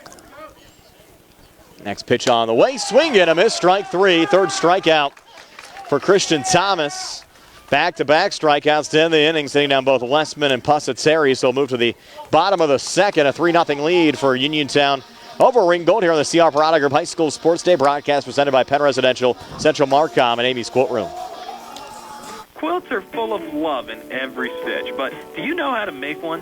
Amy's Quilt Room is a full-service quilt shop located in Uniontown, offering retail goods and an ample sewing classroom. The retail shop at Amy's Quilt Room features a variety of high-quality fabrics, notions, patterns, and more. Inspiration will spark the moment you walk through the door. Piece that inspiration into a project in the spacious classroom at Amy's Quilt Room, where sewers of all skill levels, from beginners to advanced, are welcome. Amy's Quilt Room hosts a rotating calendar of quilting and sewing classes, open sews, embroidery, technique, and specialty classes. If you're enthusiastic about sewing, you may even want to consider joining the Quilty Pleasures Quilt Club at Amy's Quilt Room. Members of the Quilty Pleasures Quilt Club enjoy discounts on merchandise, member-exclusive events, and much more. At Amy's Quilt Room, you'll stitch fabric and friendship into every project. Join the patchwork family at Amy's Quilt Room. Visit amysquiltroom.com or stop in 20 West Penn Street in Uniontown. Amy's Quilt Room, a fresh and modern twist with timeless tradition. Good times and good food. It's all at Potter's Bar and Grill on Morgantown Street in Uniontown, family-owned and operated. Potter's has been a staple in the Uniontown community since 1950. So get out of the house and make your next night out at Potter's Bar and Grill on Morgantown Street in Uniontown. Call them up at 724-438-9835. That's 724-438-9835. Or visit Potter's on Facebook. We'll see you at Potter's. Wyatt Nails leading off the bottom half of the second inning for the Uniontown Red Raiders. 2-0. Uniontown leading Ringgold here this afternoon. 3-0. 3-0. What did I say? You said 2. It's 3-0. 2-0 on the LH game. Yeah, 2-0 on the LH game. Yep. Update our score hub here as well, Tony. Yep. So, 3-0. Wyatt Nails to follow. Be followed by Tyler Hawk, and then top of the order, and Christian Thomas. Hitters 8, 9, and 1. That pitch low and getting away there from Hunter Mamie, but no damage done. With nobody on base. Yeah, Nails in the DH spot today, DHing for left fielder Tanner Uphold. We saw Nails drop a nice bunt down the other day against Mount Pleasant. Big fella able to keep it in play and beat it out. Done a nice job throughout the course of the year for Uniontown, and rips one here in a center field. Charging in Joe Pussett's. Get the relay in, but a leadoff single for Wyatt Nails. And you look at the hit total already for Uniontown. With nobody out here in the bottom of the second. Already 5 hits on the board, including that 3-run home run from Colton Sparks. And I think we're going to go courtesy runner again. Let's see what we got here. Well, it's going to be pinch runner because he's a DH. But Coach Musco make sure he uses his whole bench. Well, I think but even the other day, I think they ran for him once, and then the second time he had to come out. But Yeah, so now you're going to have running for Uniontown is number 10. That's going to be Mason Kuhn. So Kuhn is the courtesy runner. And Tyler Hawk at the plate, batting .133 with 4 RBIs. Junior center fielder for Uniontown. Got the start Monday against West Mifflin. Was not in the lineup on Friday against Mount Pleasant. And again, Benhart cheating in at third. Throw over to first. Head first slide back safely there from the courtesy runner, Mason Kuhn. Now that throw was pretty much to see if Hawk was going to square around the bunt. He didn't show anything at that point. Kuhn able to get back safely. Nick said he couldn't fit a Rays game in, by the way. Oh, Nicky. Next pitch on the way, showing bunt and fouling it off there is Tyler Hawk. Yeah, Hawk just tried to drop that down. Just missed it. So Uniontown trying to add to this 3-0 lead. And you look at the Uniontown top of the order due up next. Thomas and Chuckcheck have been hot at the plate over the last couple of games. They'll try to continue that trend. Oh, yeah, you'd love to have a runner in scoring position for Thomas the way he's been hitting the ball the last couple games. Fastball misses low. Runner was hopping off the bag there. Mason Kuhn then back on. A good block there for Mamie. Yeah, Mamie, nice job. Blocked that, kept it in front of him. Runner really had no chance to even think about going. Things have cooled off here a little bit with the sun beginning to set. Turning out to be a nice evening down at Bailey Park. A perfect evening. Again, showing bunt. Hawk bunted right through it. Yeah, so now with 2 strikes, do you have him do it again? No. I would say no as well. Swing away. Let him swing away. Let him see what he can do. Busy afternoon down here at Bailey. The Uniontown softball team playing Bell Vernon right behind. Might have him. He got him. Over to first and picked off at first is Mason Kuhn. Yeah, Kuhn was sleeping over there. So he's going to be retired 1-3 on the pickoff. First out of this bottom of the second inning. Yeah, just got caught leaning. So that's going to be the first out. So now Hawk definitely going to be swinging away. Infield back to normal depth. You lose that base runner that you're hoping to have on there for guys like Thomas and Chuckcheck. Yeah, he looked like he just caught up with his spikes and just couldn't get back in time. It was like in quicksand over there. Ray misses the strike zone there to Hawk. I think we're 2-2 if I'm not mistaken. Now Ray set to go again. 2-2 here to Tyler Hawk, and a little nubber, and that is a fair ball. Dies in the dirt, throw over to first in time. It was a tough play for Ashton Ray, but he's able to get it over to Remington Lessman to retire Hawk 1-3 for the second out of the inning. That was a nice play by Ray. That ball had some backspin on it there. Was going to stay in the same spot that it landed. Seen a couple of those balls die in the dirt so far. Yep, but he did a nice job. Actually threw on the inside too, to where Lessman can handle that throw. So good job by Ray to field his position. Now Christian Thomas coming to the plate with 2 outs and nobody on. Bottom of the second inning, Uniontown leading 3-0. Thomas started off the game for Uniontown in the bottom of the first with a single to left field and scored a run. Scored on that big 3-run homer by Colt Sparks. Had 1-0 here against Ashton Ray. Ray working from the stretch. Finds the strike zone there to even things up at 1-1. Ray works a lot quicker than Thomas. Yeah. It's interesting how many guys, even in high school and pros and everything, nobody winds up anymore. No. You know, it's just interesting. Now the 1-1 with a breaking ball fouled off by Thomas. Takes us to 1-2. Thomas just a little bit in front of that breaking pitch. Why do you think that is? I can't figure it out. I mean, I always like to wind better than pitch from the stretch. But then again, I drove up health insurance premiums when I pitched from hitting so many people, too. Now the 1-2, Ray to Thomas. Fastball right down the pipe for strike 3, so Thomas looks at it. First strikeout of the afternoon for Ashton Ray. And you have the Red Raiders actually retired in order after you had the courtesy runner Kuhn picked off. And we'll move to the top of the third, 3-0. The Uniontown Red Raiders leading the Ringgold Rams here on the CR Parada Group High School Sports Day broadcast presented by Penn Residential, Central Marcom, and Amy's Quilt Room. See Harbor Chevrolet. Our customers can drive away in a new 2022 Chevy Equinox for only $239 a month. Security deposit waived. Stop in for a test drive or visit CHarborChevy.com. Chevrolet, find new roads. Lease is through GMF for well-qualified individuals at 10,000 miles per year, 24 months with $3,500 cash rate equity, and must have a GM lease or non-GM lease in household. Payment is for tax, title fees, and first payment. Security deposit waived. Sale ends May 2nd, 2022. While supplies last. Call dealer for all of the details at 724-929-8000. Did you know that you have a choice for your physical therapy provider? NovaCare Rehabilitation offers same-day appointments, and oftentimes you don't need a prescription from your doctor to see us. We will make sure that you are treated as an individual and will work directly one-on-one with you to help achieve your goals. You have tried the rest. Now try the best. NovaCare, Delaware Avenue in Uniontown. Phone 724-437-0556 to schedule your appointment today. Marketing communications is an essential part of every business, but identifying an effective marketing strategy can be tricky. If you're interested in growing your business but unsure of where to start, contact Essential Marcom to begin the discussion. From business and product naming to logo design, website development, and social media, Essential Marcom collaborates with local startups and existing businesses to maximize customer reach. Learn more about the Essential Marcom capabilities and view their portfolio at EssentialMarcom.com. That's EssentialMarcom.com, or by contacting Dana at Dana@EssentialMarcom.com. Back here at Bailey Park, 3-0. The Uniontown Red Raiders leading the Ringgold Rams. Ringgold at the top of the order, two up here in the top of the third. Lorenzo Glasser, Chad Barron, and Hunter Mamie. The difference so far in this game, the 3-run home run from Colton Sparks back in the bottom of the first for Uniontown.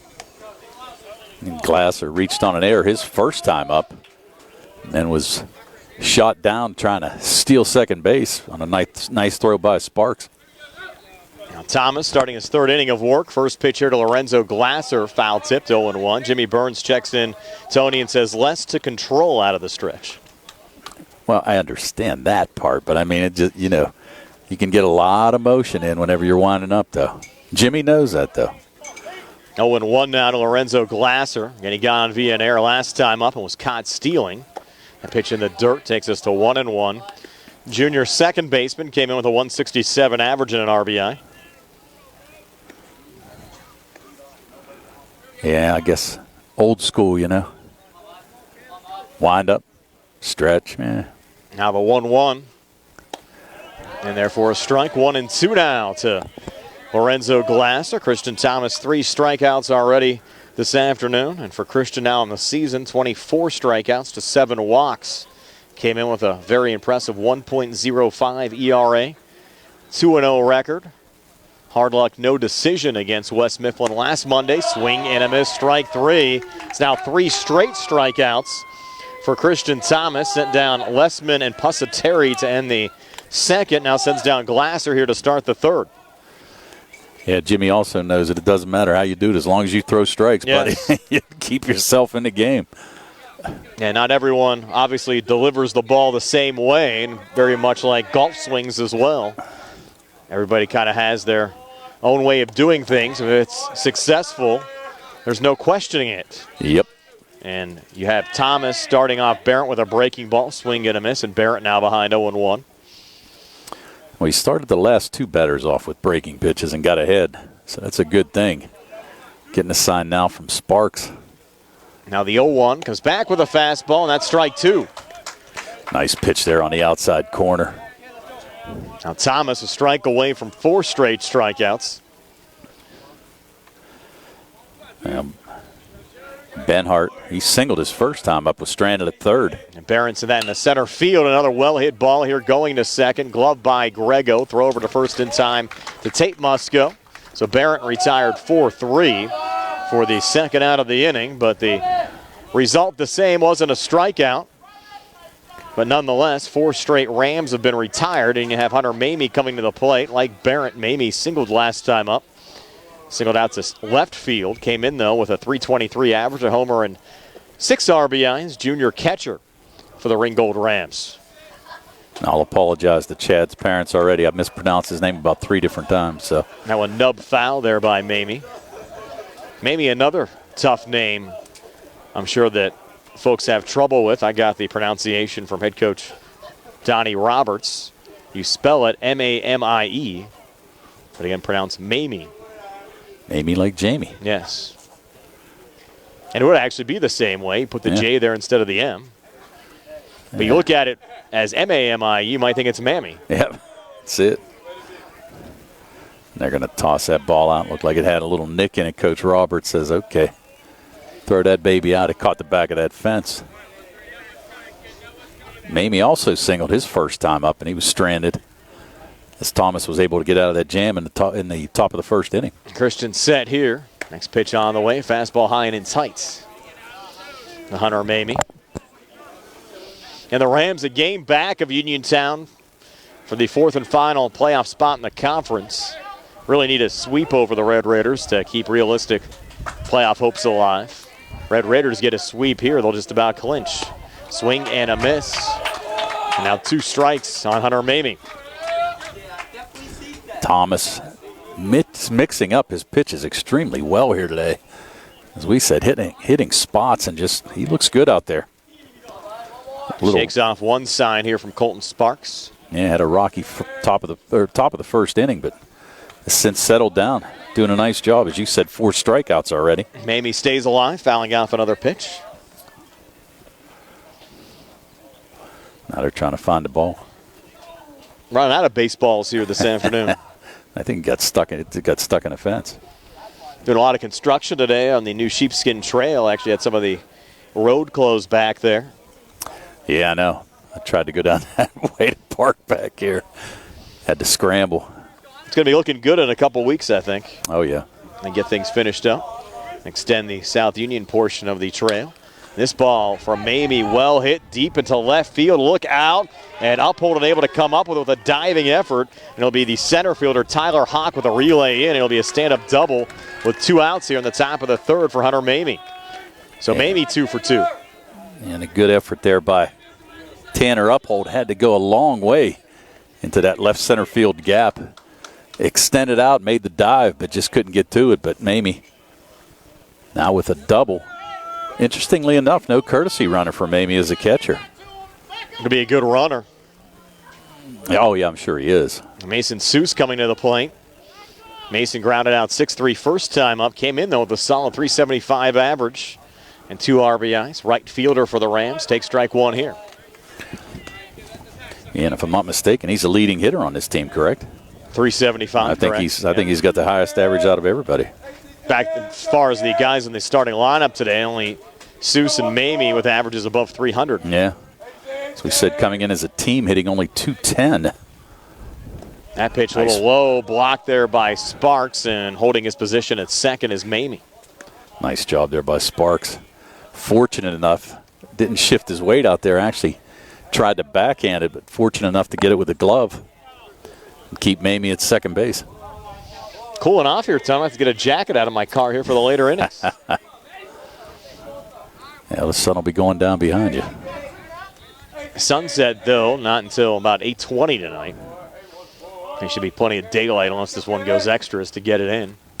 This ball hit high in the air to center field. Backing up is Tyler Hawk, and Hawk right at the warning track, able to make the catch. But that ball well hit by Mason Seuss in a center field. But Tyler Hawk making the grab for the 3rd out of the inning. And we'll move to the bottom of the 3rd. Uniontown still leading Ringgold 3-0 here on the C.R. Parada Group High School Sports Day broadcast presented by Penn Residential, Essential Marcom, and Amy's Quilt Room. Go to 40 Uniontown and trade me in. John Clinton from 40 Uniontown. Now, I've heard that April showers bring May flowers, but how about new vehicles? Well, I guess that's just wishful thinking. So don't get left out in the storm. Stop, click, or call our friendly staff and let us explain our reservation program. First, we go over, in detail, vehicles that we have inbound. Then we go over all the incentives and pricing. If you have a trade, we do an on-the-spot trade appraisal. We make a deal, and when your vehicle arrives, you pick it up. It's easy like Sunday morning. If you have a bit more time, we're happy to place a factory order just for you. And I know you've all heard about historic used vehicle values, so don't miss out. And speaking of used vehicles, we have more than 80 on the lot, and most are certified with factory warranties. That's President Award-winning 40 Uniontown. Top of the hill across from Applebee's or 40uniontown.com.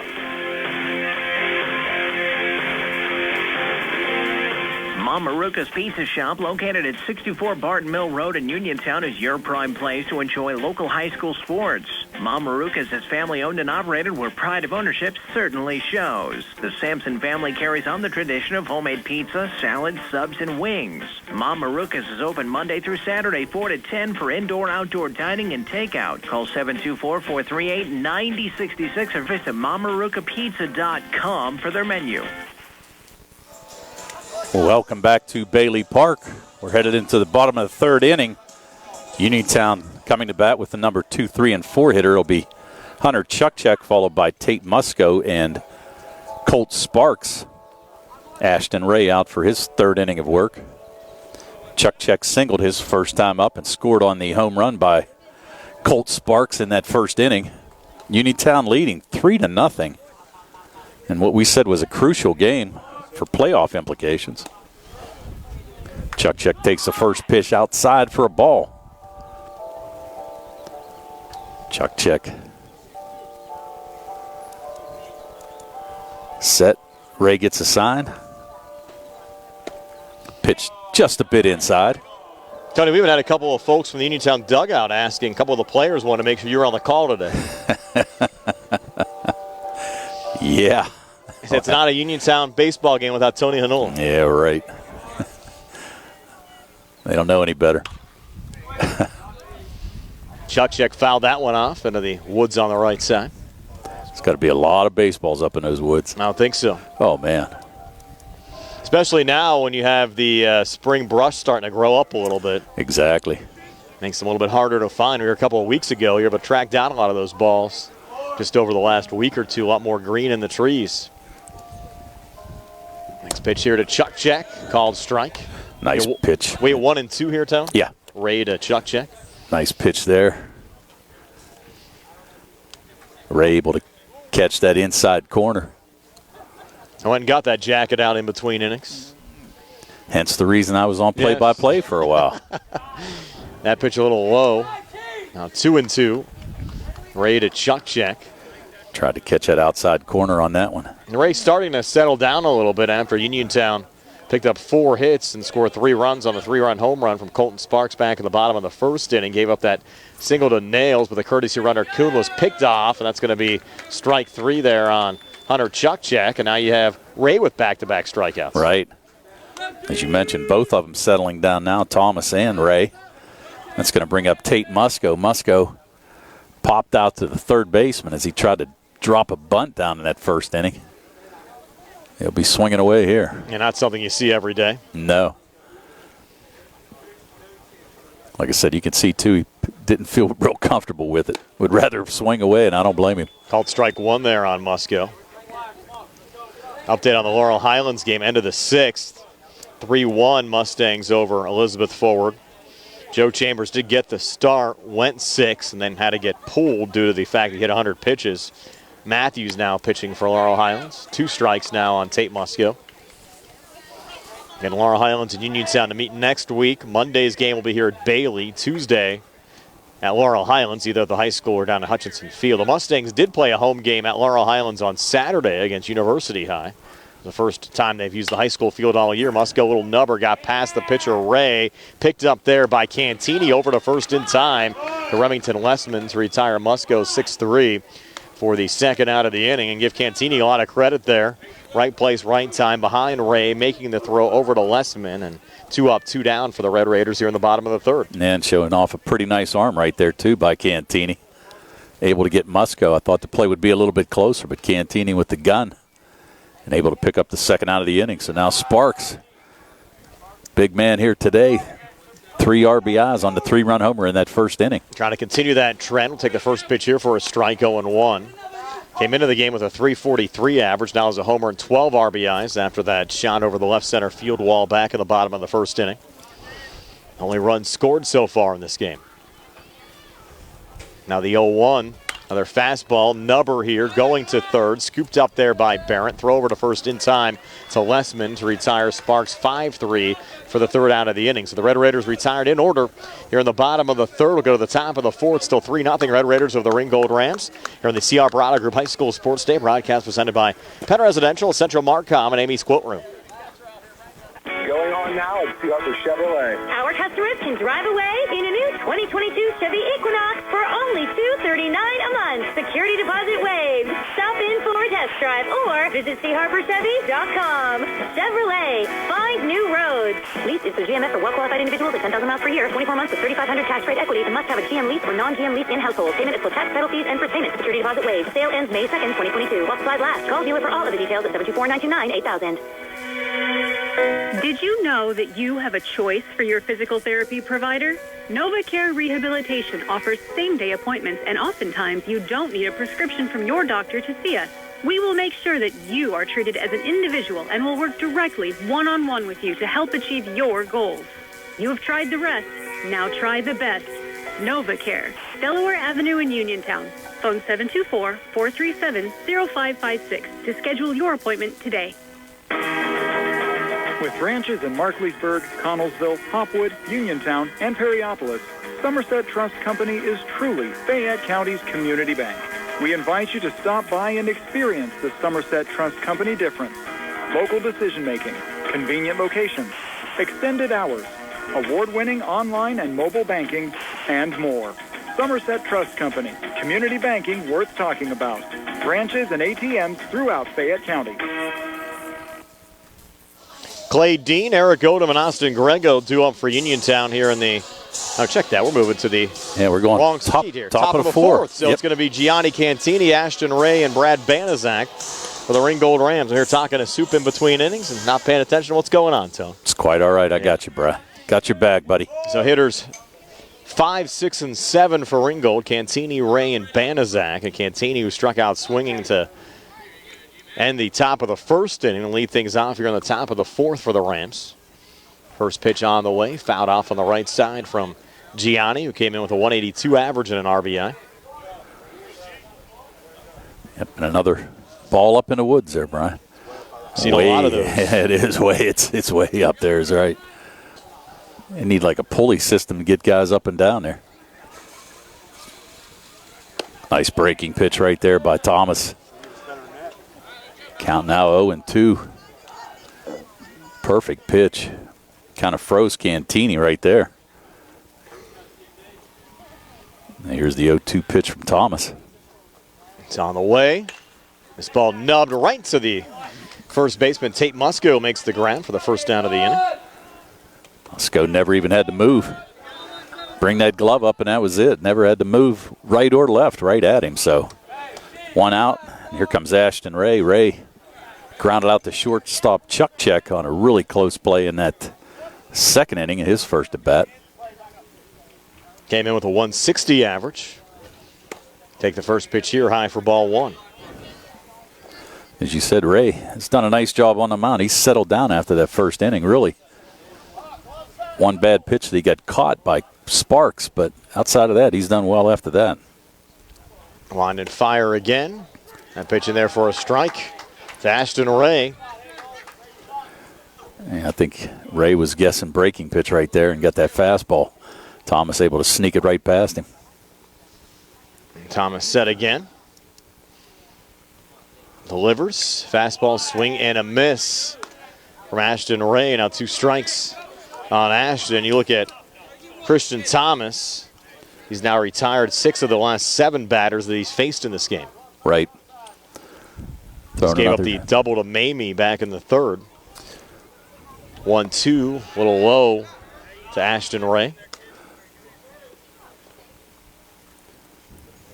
Takes us to 2-2.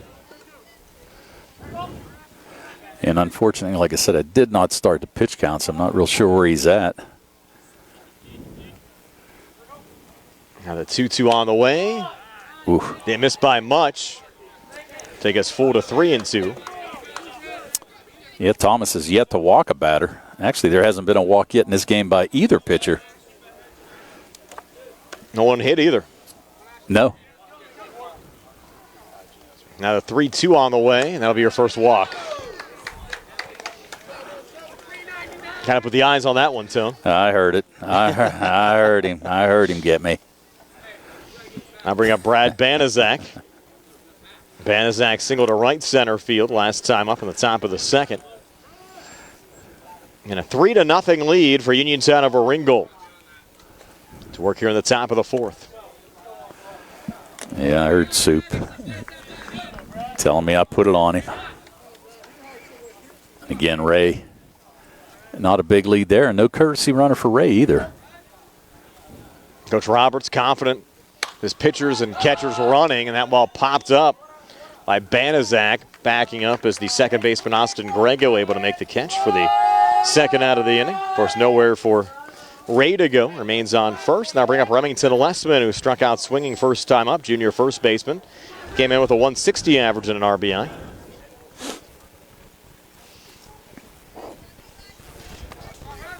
And another tight game here for Ringgold. These are the ones that they've struggled with, Brian, as we said. Rams just trying to get the bats going. Have some hits here this afternoon. Just kind of spread them around a bit. Swing and a miss there on the first pitch from Christian Thomas to Remington Lessman. They had an opportunity in the top of the first. You had Glasser that got on via an error, but he was caught stealing. Chad Barron and Hunter Mamie followed with singles, but after Mason Seuss grounded out and Gianni Cantini struck out, that was the end of the inning. Thomas throwing over to first. Head first slide back safely there from Ray. It's a little bit closer than I thought. Ray looked like he might have been leaning there a little bit. Maybe about a half step bigger lead than he had on the previous batter when Banaszak was batting.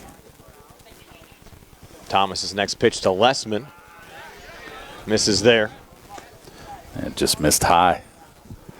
Lessman thought about pulling the trigger there and then kind of backed off. Count should be 2-1.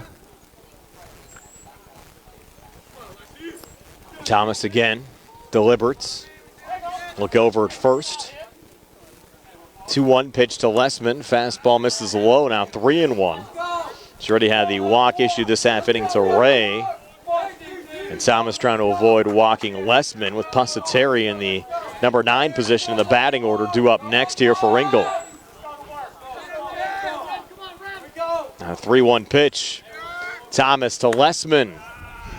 Called strike. Late call. You had Lessman already starting to take off the gloves to head down to first. Yeah, but that was a good call by umpire Mike Smith. That pitch caught the inside corner. It was about belt high. So now Thomas trying to get out of a little bit of a jam here. Payoff pitch on the way. Fastball called strike 3. Lessman had to protect the plate and didn't do it. Kept the bat on his shoulder. That's the third out of the inning. So the Rams end up stranding Ray. Will move to the bottom of the fourth. Still 3-0. Red Raiders over the Ringgold Rams. Here on the CR Parada Group High School Sports Day broadcast presented by Penn Residential, Essential Marcom, and Amy's Quilt Room. On the go? No time to stop? That's when you'll love Peach & Pharmacy's curbside pickup at Peach & Market in downtown Connellsville. Next time you have a prescription to get, let Peach & Pharmacy make it easy for you. Call ahead at 724-626-9600 or send a message. Let friendly curbside pickup keep you right where you want to be, in the driver's seat. Peach & Pharmacy, your local pharmacy. Penn Residential is a human services agency providing around-the-clock services and supports for individuals with intellectual and developmental disabilities. Their residential homes are located in local communities to offer residents quality care while also encouraging autonomy. They're a fast-growing company offering rewarding employment opportunities to direct support professionals interested in making positive impacts in the lives of others. DSP positions start at $16 an hour and will receive a full benefit package after 90 days. For more information about current career opportunities, visit PennResidentialInc.com/career. Going on now at the Chevy East. Our customers can drive away in a new 2022 Chevy Equinox for only $239 a month. Security deposit waived. Stop in for a test drive or visit CHarperChevyEast.com. Chevrolet, find new roads. Lease is through GMF for well-qualified individuals at 10,000 miles per year, 24 months with 3,500 tax rate equity, and must have a GM lease or non-GM lease in household. Payment is for tax, title fees, and prepayment. Security deposit waived. Sale ends May 2nd, 2022. While supplies last. Call dealer for all other details at 724-668-2231. Clay Dean leading out the bottom half of the fourth here for Uniontown. Takes the first pitch for a strike from Ashton Ray. Counted 0-1. It's Dean, Odom, and Grego. Hitters 5, 6, and 7 for the Red Raiders, who lead at 3-0 over the Ringgold Rams off the 3-run home run from Colton Sparks back in the bottom of the first inning. Haven't had any scoring on either side since Tone. Another pitch in there for a strike. Now 0-2 from Ray to Dean. Yeah, good pitch there by Ray. Now jumps out quick, 0-2 on Dean. As you said, Dean singled his first time up. Now the 0-2 on the way. Breaking ball just missed. Gets us to 1-2. Didn't miss by much. It's busy, though, down here at Bailey. You mentioned that softball game behind us. Had some kids out there playing basketball in the courts out in right center earlier. Kids playing in the park. Ground ball here going to shorts. There's Cantini. Throw over to first in time to Lessman. Retired Dean 6-3 for the first out of this bottom half of the fourth inning. And I'll bring up Eric Odom. Cantini, nice-looking shortstop. Does a nice job. He's got a nice arm. A lot of range. Nice play there to get Dean. Now Eric Odom coming to the plate. Odom flew out to Zane Mahoney in left field first time up. Came into the game with a 206 average and 2 RBIs. And that's the thing in high school. You get a couple hits, you can bring that average up pretty quick.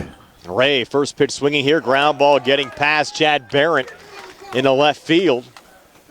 And the Red Raiders with a base runner here with 1 out in the bottom of the fourth, leading 3-0. How you scoring that one, Tim? That's going to have to be an E. You agree, Steve? It's got to be an E. Yeah. Everyone's saying E5. E5. We'll go with E5. I already inked it. I already inked it in. Steve said he looked like a bullfighter there, Ole. That's it. Now Austin Grego at the plate. He flew out to Pusateri in center. First time up at a 2-step lead off of first from Odom. First pitch to Grego. They're going to check the base umpire. Says he did not go, so the count 1-0. Yeah, I think he held up too. Pitch was a little bit high, but Grego was able to hold up on that. So now the count 1-0. And the throw over to first. Back safely again, Odom. Yeah, but trying to catch him sleeping again. Close play. Nice move by Ray.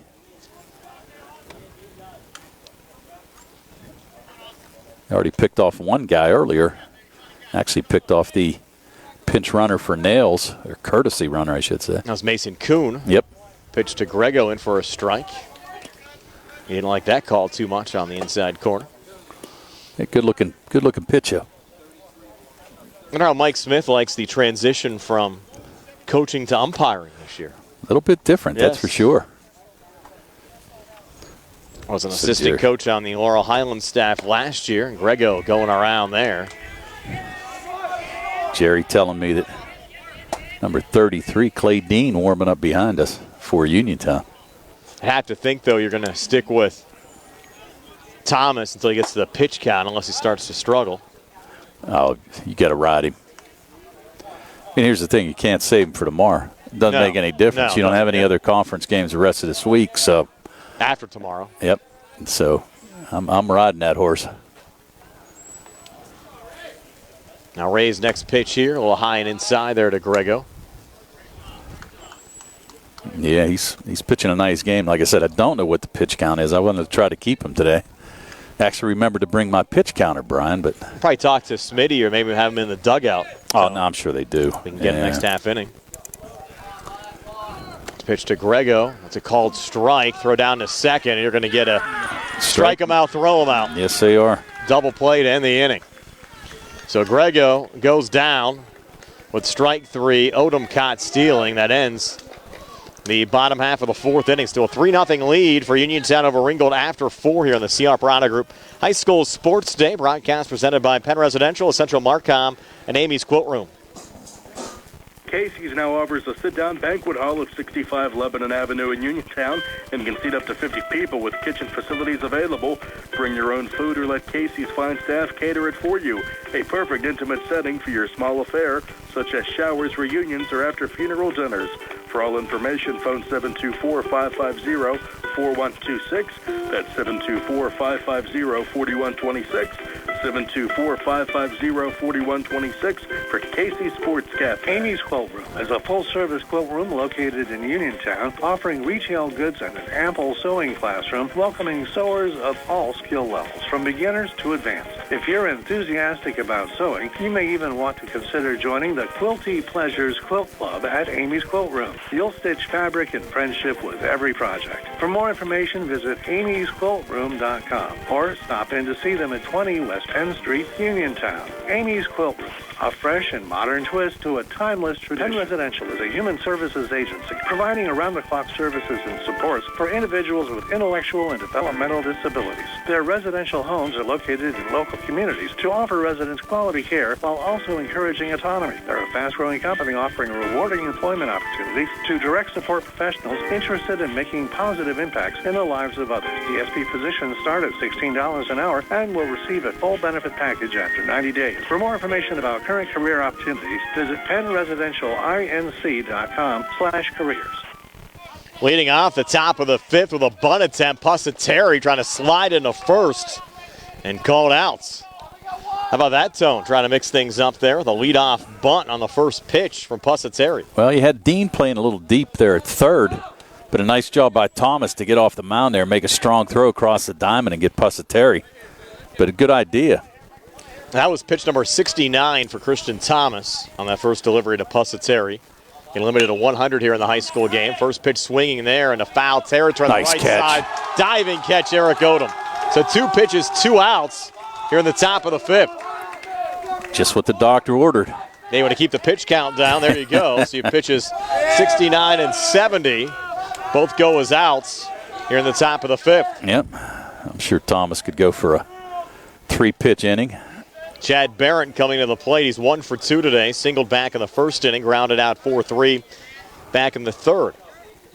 First pitch here to Barrett. Breaking ball in for a strike. Chad taking one there. Oh, yeah, he had to take. Got to make him work a little bit. Barron came into the game, 265 average and 3 RBIs. As we said, Barron signed to go to Bethany. Only senior on this Ringgold team. 0-1 pitch, that's strike 2. Another breaking ball from Christian Thomas. Hey, 5-pitch inning wouldn't be bad either. Red Raiders trying to get out of the top of the fifth quickly. 0-2, breaking ball fouled off on the right side from Barrett.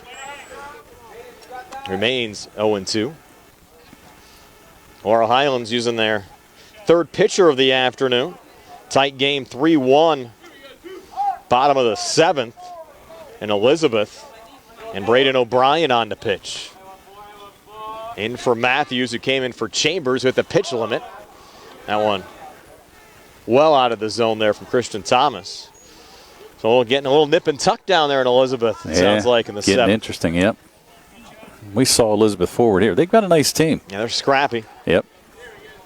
Section's a little bit different than we thought it would be, though. Obviously, Bell Vernon was projected to be one of the top three teams in this section, but they've pretty much struggled all year.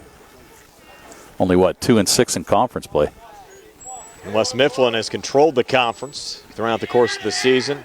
Clinched it last Wednesday, swing and a miss, strike 3.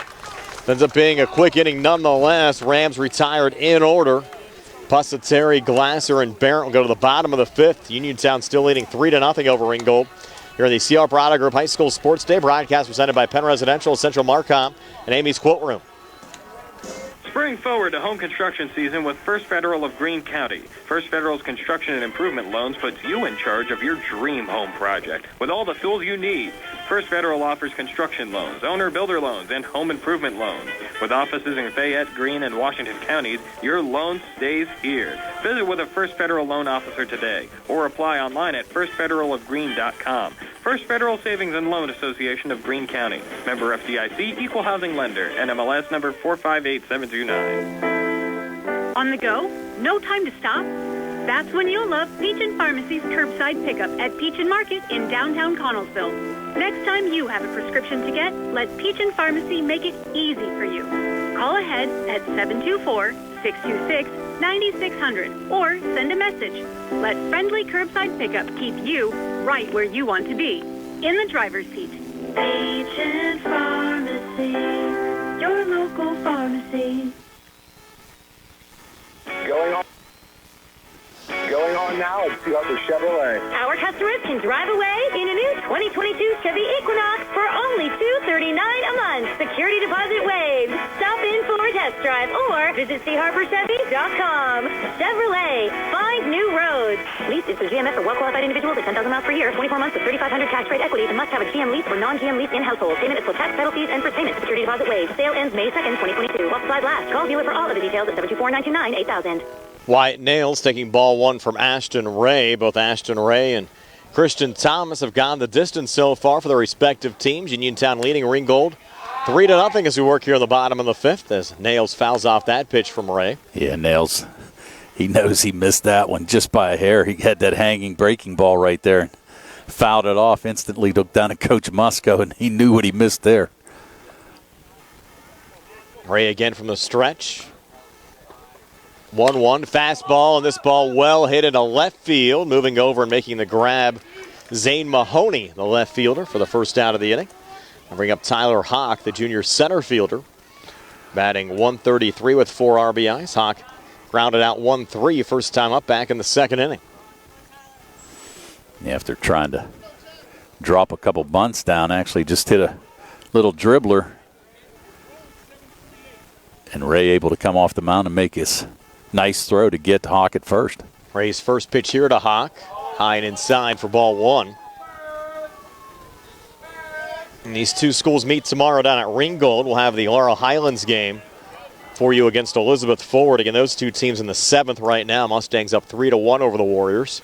Next pitch low in the dirt to Tyler Hawk. Get you a final as soon as it's done.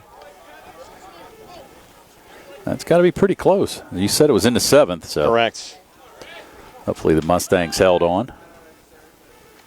Hawk showing bunt, pulls back. Barron charging at third.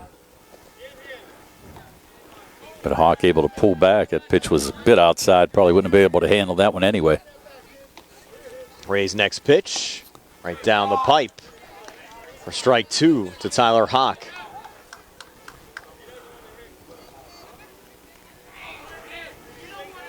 See if Hawk gets the bat off his shoulders here. 3 strikeouts so far in this game for Ashton Ray. The 3-2 pitch misses low for ball 4. And Uniontown with a base runner with 1 out here in the bottom of the 5th inning. Well, and that's the first walk issued by Ray. That's going to bring up Christian Thomas. Thomas 1 for 2 today. Single to left field, scored a run off that Sparks home run in the first and struck out back in the second inning.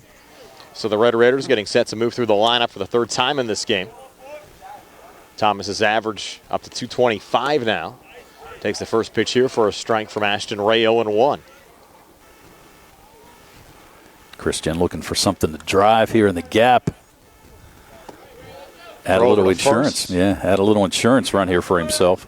Hawk head first, slide back safely.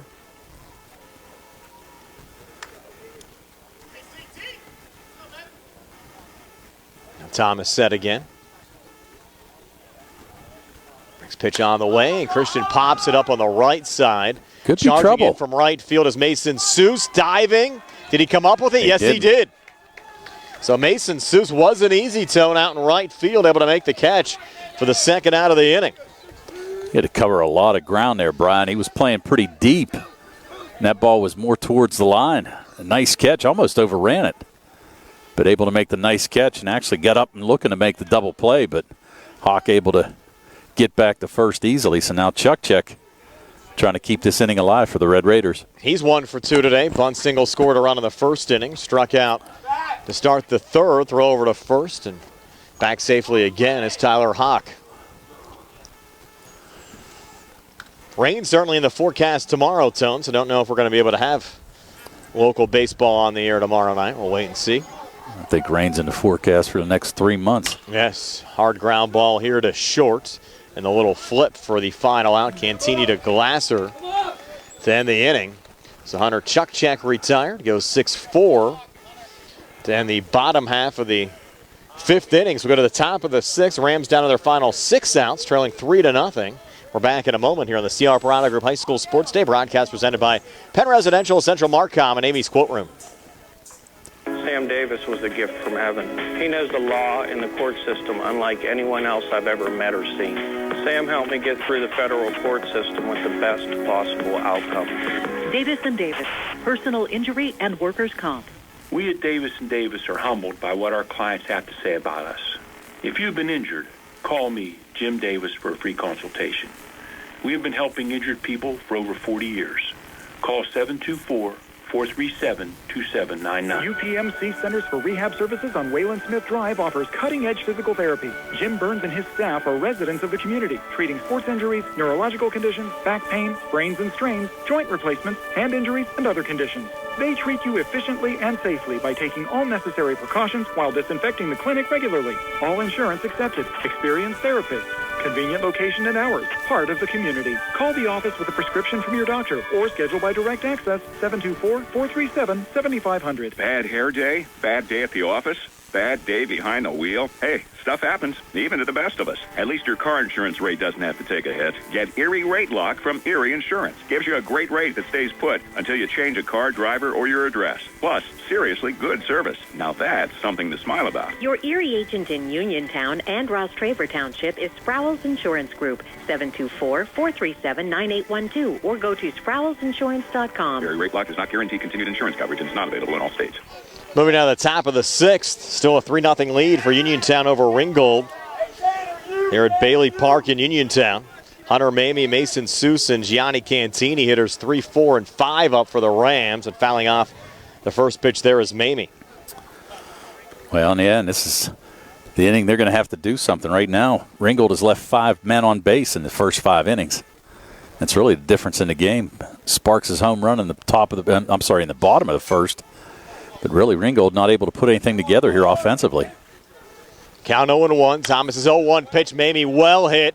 Deep to center field. Backing up and over the head of center fielder Tyler Hawk. Goes back to the wall. Hawk's relay coming in. It's a stand-up double for Hunter Mamie. So Mamie 3 for 3 today. Singled back in the first inning. Doubled to left center in the third. And now a double to straightaway center field to lead off the 6th inning. Well, and Uniontown has to remember they just need 6 outs. That run right there does not hurt. Just get your 6 outs and get out of here and pick up a victory. By the way, Laurel Highlands and Elizabeth Forward now in extra innings. They're 3-3 top of the 8th. Elizabeth Forward getting 2 runs in the bottom of the 7th to tie that game. And Uniontown looking to hold on here against Ringgold in the top of the 6th. Swing and a miss there for Mason Seuss, who's 0 for 2 today. Mason grounded out 6-3 back in the first inning. Flew out to center fielder Tyler Hawk in the third. Cracked out that brand new baseball. Mamie had no trouble seeing that one. No, not at all. Gave that a ride. Actually thought Hawk was going to be able to track that down, but I think he was worried about the wall. There's really no warning track back there. Get that bright white easier to pick up now with some long shadows here late in the day on a sunny Monday afternoon. Yep. Yeah, it's really a pitcher's advantage right now. You got shadows about halfway. It's not really coming in and out of it, but it's still tough to pick up. Thomas glanced back at second. First pitch here. Go high and inside to Mason Seuss. And as we said, Clay Dean was warming up in between innings, but as we mentioned last inning, Thomas only in the 70s on his pitch count right now. That was 68 after 4, and I think he's threw about 8 pitches in that 5th inning. Right. Still a little room to work, and it gets a big swing and a miss there for Mason Seuss. Again, as Tony mentioned earlier, Seuss, Ringgold's leading hitter coming into this game, batting .375. That average going down a little bit so far today as he's 0 for 2. With Mamie being 3 for 3, actually might overtake Seuss for the team lead. Wow. Next pitch on the way, that one low. And Seuss agreeing on that call. 2 balls, 2 strikes. Does Thomas go to the breaking pitch here? Nobody out, a 3-0 lead for Uniontown over Ringgold. Thomas delivers the next pitch, comes back with a fastball popped up. Should be routine. It'll be Austin Grego, the second baseman, making the catch for the first out of the inning. Uniontown needed that. Settled things down in the field a little bit. Now Gianni Cantini comes to the plate. Gianni also 0 for 2 today. Struck out swinging back in the first inning. And it lined out to Tate Musco back in the 4th. And Musco playing a little bit deeper now. Cantini getting prime. Surprised his average is not a little bit higher. As prolific of a player as he is, batting just 182 with an RBI here this deep into the season. Nice looking shortstop. Uniontown, all their defenders back on the grass, just trying to keep everything in the infield. First pitch from Thomas to Cantini, a little nubber over Austin Grego into right field. Rounding third and now holding up at third with a quick relay coming in is Hunter Mamie. So 2 hits here in the inning, double from Mamie, now a single from Cantini. You have 2 on, 1 out, and the game-tying run coming to the plate in Ashton Ray. We're going to have a visit from Coach Musco.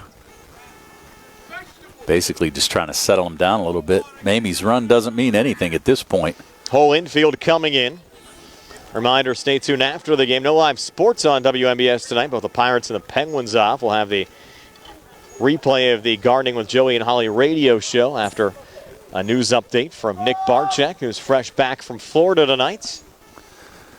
Should have sent Soup down to cover the May Day parade. Yeah, that's going on downtown tonight as well. I think I have to watch traffic going home tonight with all the parade lining up. I'm going the other way. Yeah, you could have had Soup. I think that starts at 7 o'clock. I figured he'd be on one of those floats anyway, but how'd you get out of that, Soup?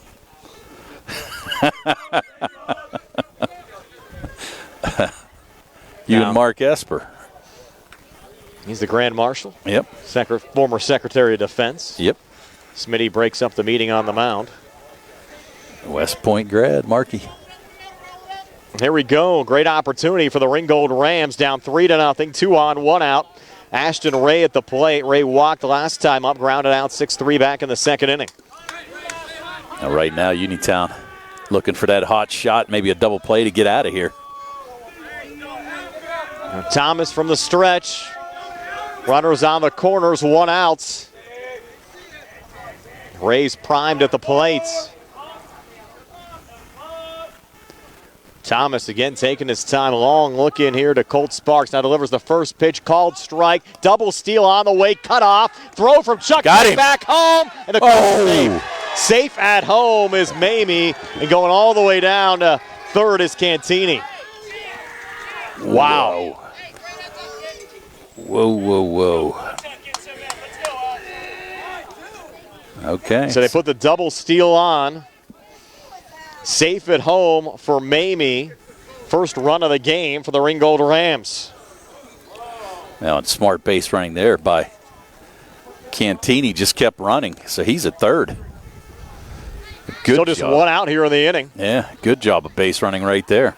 That was on the first pitch as well to Ray. So the count at 0-1.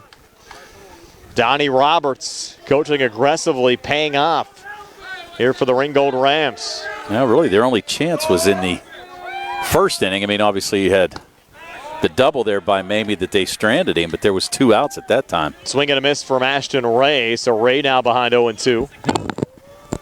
No balls, 2 strikes. Yeah, and like I said, good base running by Cantini. Just never stopped running on the throw in. Now the 0-2 pitch on the way. A little high and inside. Takes us to 1-2. Christian Thomas to Ashton Ray. 1 across here on the top of the 6th. The Uniontown lead now 3-1 over Ringgold. And this would be a huge put out here if he can pick up his 7th strikeout here against Ray. 1-2 pitch. Breaking ball. Missed low and inside. Takes us to 2-2 as Ringgold trying to rally back. Only Red Raider runs back in the first inning. 3-run home run from Colton Sparks, the difference. Now the count 2-2. Christian Thomas to Ashton Ray. You're going to have some activity in the Uniontown bullpen behind us. 2-2 fastball hit in the gap to right center field. That'll score another run. Goes back to the wall, scooped up there by Tyler Hawk. Relay coming in, sliding into second safely is Ashton Ray. RBI double for Ray, driving in Cantini, and the Uniontown lead down to 3-2. And all of a sudden, got ourselves a ball game here, Brian. And that's going to be it for Christian Thomas. Pitching change. here for the Uniontown Red Raiders. Ringgold back to within 1 at 3-2. We'll be back to tell you about a new Uniontown pitcher right after this as we work on the top of the 6th. Ringgold trying to rally back. Uniontown 3, Ringgold 2. We're back in a moment here in the C.R. Parada Group High School Sports Day broadcast presented by Penn Residential, Essential Marcom, and Amy's Quilt Room. Are you a small business owner who needs marketing help? Whether you're seeking a marketing professional to partner with on an ongoing basis or need assistance with a specific project, you'll want the expertise found at Essential Marcom. Essential Marcom specializes in working with clients to build brands and establish effective messaging to reach customers. Whether you're starting up or expanding your business or need guidance on naming, logo design, website development, or how to effectively use social media, contact Dana at Essential Marcom. Dana's experience spans 18 years and includes working with local businesses as well as national and international brands on various types of marketing projects. Learn more about Essential Marcom's capabilities and view their portfolio at essentialmarcom.com. That's ESSENTIALMARCOM.com or email Dana at essentialmarcom.com. General Dentist Dr. Edward L. Wietek Jr. treats children, teens, and adults of all ages. Dr. Wietek performs all phases of general dentistry, including crowns and bridges, partials, full dentures, comprehensive orthodontics, root canals, bonded white fillings, dental implants to replace missing teeth and to stabilize loose-fitting dentures, and comprehensive exams and cleanings. Dr. Wietek's office is located on the National Pike, 1 mile west of the mall on Route 40. Call him up at 724-439-1616 for Dr. Edward L. Wietek, Jr. We're back here at Bailey Park. The new Uniontown pitcher is Clay Dean. Get you some of his numbers in just a moment. Uniontown also make a switch out, I think, here in the infield as well, Tony. Yeah, I'm trying to see who they're going to put at third base. Looking for, obviously, I got a feeling that Thomas is probably going to end up in center field.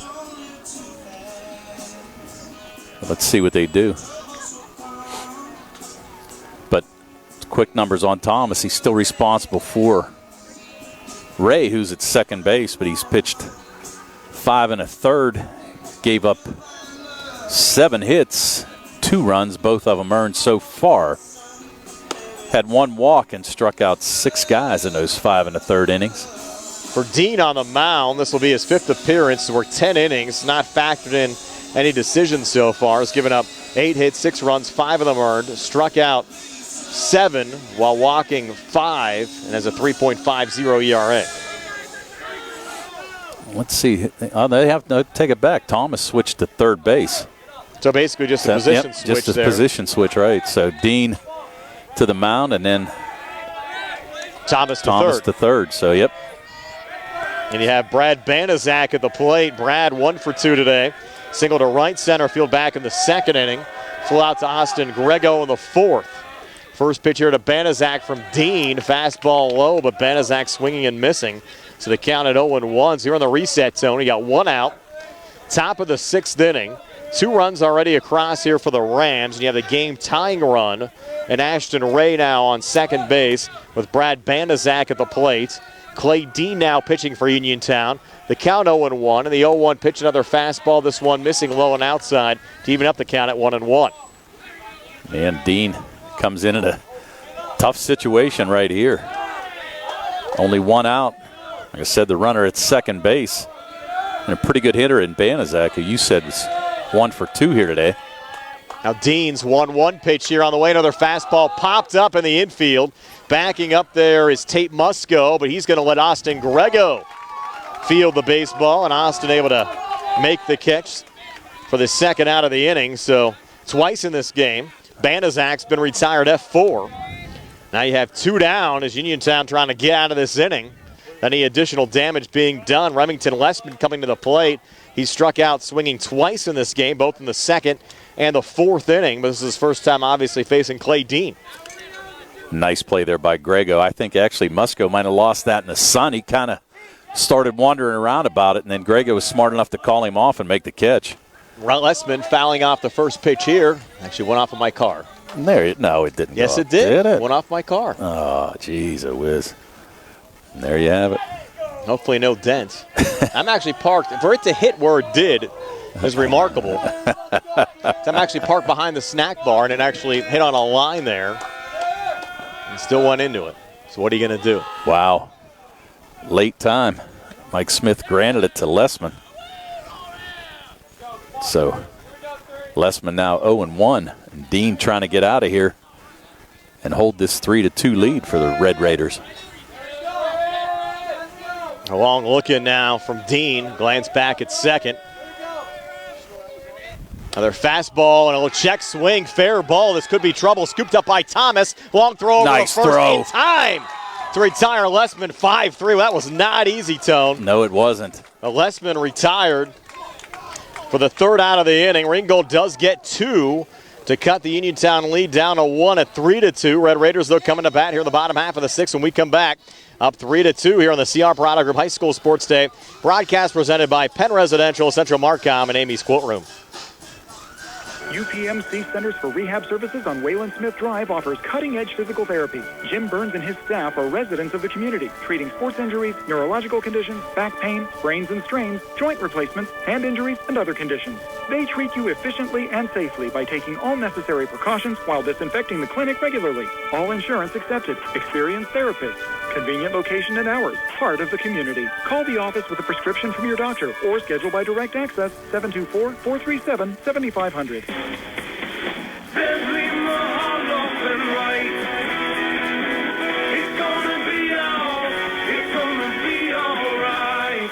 Filing for bankruptcy is not something that anyone wants to do. Good people sometimes run into hard times, and they need help. Hi, I'm Dan White with the law offices of Zebley, Mahalev & White, and I'm here to help. If you're faced with insurmountable debt and are out of options and you need help, give our office a call today. Allow us to help you understand your rights and options under the law. Filing bankruptcy is not the end of the road, and if you're struggling with debt, it very well could be a new beginning. So stop worrying and take action. Give our office a call today at 724-439-9200 or click on zeblaw.com for more information. Zebley, Mahalev & White, local attorneys helping local people. Let us help you fix your life.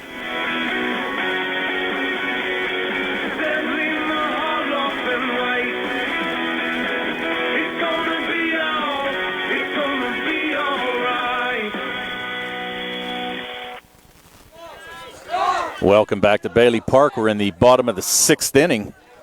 Tate Musco at the plate. Ashton Ray out for his 6th inning of work.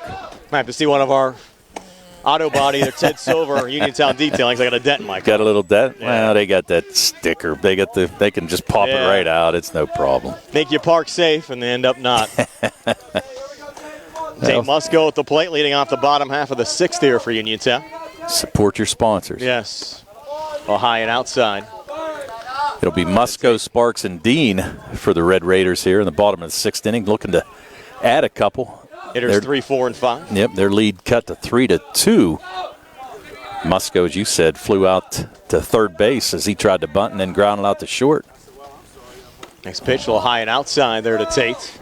Red Raiders need insurance right now, though, Tone, the way this game is turned around. Yeah, no kidding. And that's what we said. That was kind of the issue with them last year. They gave away a couple games towards the end that ended up costing them a playoff position, and they don't want to do that this year for sure. Pitch just missed on the outside. 2-1 now? Yeah. So Musco trying to get something started here. You got the big bat of Colt Sparks coming up next. He had the 3-run homer in that first inning. I have to think Ray's getting close to reaching the limit here. This one popped up in the softball field. Going to get a softball player over there. So now let's see. It should be.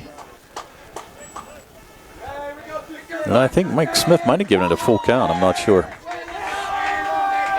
But anyway, here's Musco. Ray getting set with the sign. I'll take calling time. And it's a big inning, like I said. Uniontown, we're coasting along with that 3-0 lead. And all of a sudden, they kind of nicked Christian Thomas last inning. It's going to be up to Clay Dean to earn the save. That There's pitch a is walk. called for. So the Red Raiders get a base runner here in the bottom of the 6th inning, up 3-2. And only the second walk issued today by Ray. And that's going to bring up Colt Sparks. Sparks with all 3 RBIs, as we said, on that home run to left center field in the first inning. And really after that, the Red Raiders only have 1 hit after that, and that was in the second inning, a hit by Wyatt Nails. So really have done not much offensively after that first inning. So 5 hits on the day, have only stranded 2 runners. Watch for Musco to maybe move here from first. Pitch in there for a strike to Colton Sparks, 0-1. He's got a decent lead over there, no doubt. But I'm not so sure I'd run him right away. I mean, obviously, if something gets past the catcher, but at this point, you know you need an insurance run. Now the 0-1 on the way. Swing and a miss. Big time cut there from Colts. Yeah, that just handcuffed him right there. That pitch was on the inside. He couldn't barrel it up, couldn't get his hands in quick enough to catch up to that pitch. Nice pitch there by Ray. Ray glancing over again at Tate Musco. Musco with only, he's getting a little bit lead, maybe about a 4-step lead. Yep. Fastball gets away there from Mamie. It was well wide and outside, so no problem there for Musco to get in a second. So now all of a sudden the Red Raiders with a runner in scoring position, nobody out. Coach Musco pulling Sparks down the third base line, giving a little advice. Telling him, hey, if you get that outside pitch, shoot it the other way. Greensburg-Salem beat Bell Vernon today, 13-6. Wow. A lot of runs in that game. The last check, the Laurel Highlands Elizabeth Forward games to an extra innings tied at 3. Wow. And here, this game certainly not decided yet either, 3-2.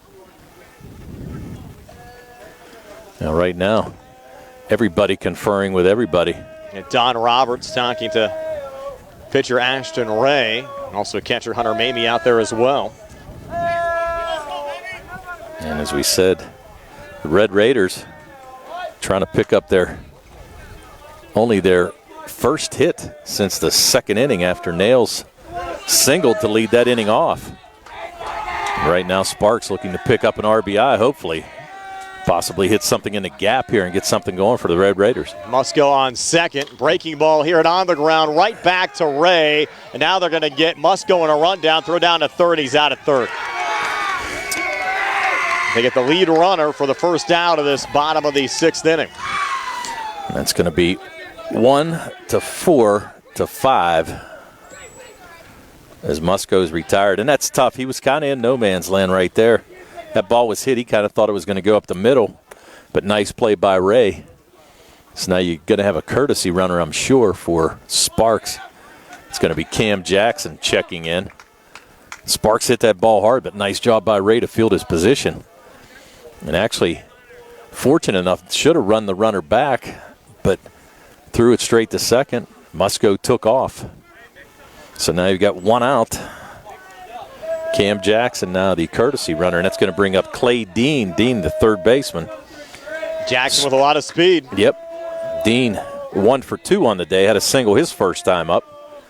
And then grounded out to shortstop Cantini in the 4th. Ray's first pitch here to Dean. Breaking ball misses low. 1-0. And I'll tell you, Ray's pitched a nice game, too. He gave up those runs in the first inning, but after that really has shut down Uniontown. Pitched a nice game, both pitchers, Thomas as well. So here's Dean looking to put some insurance on the board here for Uniontown. Glances over at Jackson. 1-0 pitch, high and tight. Just took Dean's head off. Yeah. Dean's saying right now, maybe I should have wore that one. Get 2 guys on with 1 out. Waiting on deck, Eric Odom. By the way, for Ringgold, they'll have hitters 9, 1, and 2 up for their last 3 outs in the top of the 7th. Pusateri, Glasser, and Barrett.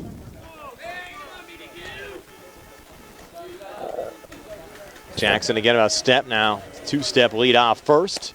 Swing and a miss again from Dean. Yeah, he was way behind that one. I think he was looking something different than a fastball, but he got the fastball, and Ray able to blow that right past him. Watch for them to maybe put Jackson in motion here. Throw back to first. And Ray certainly aware of those possibilities. Yeah, Jackson with good speed, but I'm not so sure I'd run him unless something got past the catcher Mamie right now. Next pitch on the way. Misses there, throw back down to first, and Jackson back on the bag. Boy, that's dangerous. Wasn't off that much. I mean, that ball gets into right field. Now all of a sudden you get somebody on third base. Can score on a pass ball. That's a dangerous play right there by Mamie.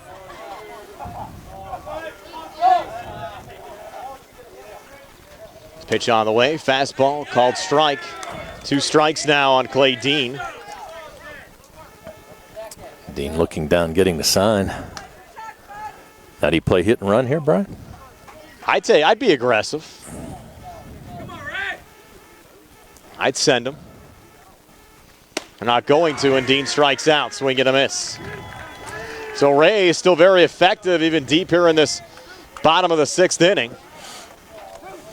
Now you have Eric Odom coming to the plate. You have to think Ray's getting very close to 100 here. He's got to be sneaking up on it. I mean, that's an issue. I mean, they've had some people warming up as well, but have not gone to the bullpen. So right now, Odom coming up. That was the 4th strikeout for Ray in this game. Jackson again back safely to first as Ray continues to check him. And as we said, have only given up 5 hits, and all of those coming in the first 2 innings. Has shut down the Red Raiders. First pitch here to Odom. Misses low for ball 1. And not real sure. Like I said, we saw some guys warming up, but not real sure. Didn't get any numbers, so.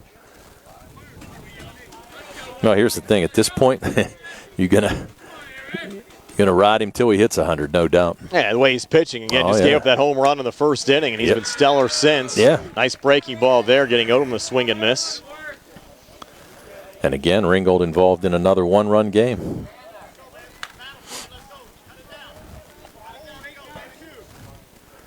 Ray again glancing over Jackson over at first. Pitch to Odom. This ball popped up. Should be routine. Lessman getting underneath, and he'll make the grab to end the inning. So the Rams down a run, down to their final 3 outs. When we come back, it's 3-2 Uniontown over Ringgold. Go to the top of the 7th here on the CR Parada Group High School Sports Day. Broadcast presented by Penn Residential, Central Marcom, and Amy's Quote Room. Go to 40 Uniontown and trade me in. John Clinton from 40 Uniontown. Now I've heard that April showers bring May flowers, but how about new vehicles? Well, I guess that's just wishful thinking. So don't get left out in the storm. Stop, click, or call our friendly staff and let us explain our reservation program. First, we go over, in detail, vehicles that we have inbound. Then we go over all the incentives and pricing. If you have a trade, we do an on-the-spot trade appraisal. We make a deal, and when your vehicle arrives, you pick it up. It's easy like Sunday morning. If you have a bit more time, we're happy to place a factory order just for you. And I know you've all heard about historic used vehicle values, so don't miss out. And speaking of used vehicles, we have more than 80 on the lot, and most are certified with factory warranty. That's President Award-winning 40 Uniontown. Top of the hill across from Applebee's or 40uniontown.com.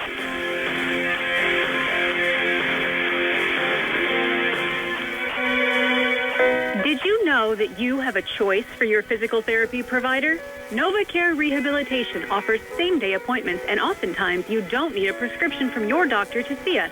We will make sure that you are treated as an individual and will work directly one-on-one with you to help achieve your goals. You have tried the rest. Now try the best. NovaCare, Delaware Avenue in Uniontown. Phone 724-437-0556 to schedule your appointment today. Uniontown trying to close it out. Top of the 7th inning.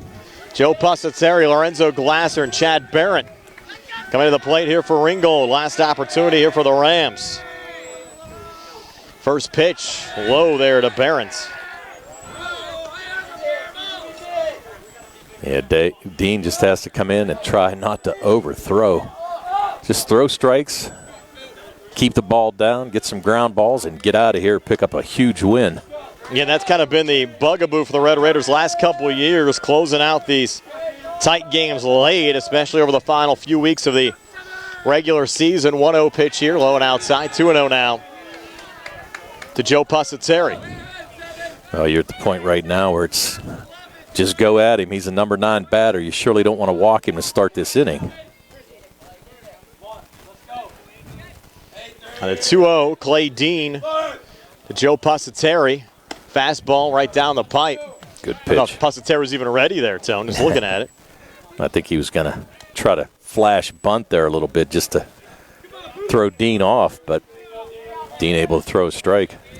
Takes us to 2-1. Dean's 2-1 pitch. Good pitch. Fastball in there for a strike again, 2-2.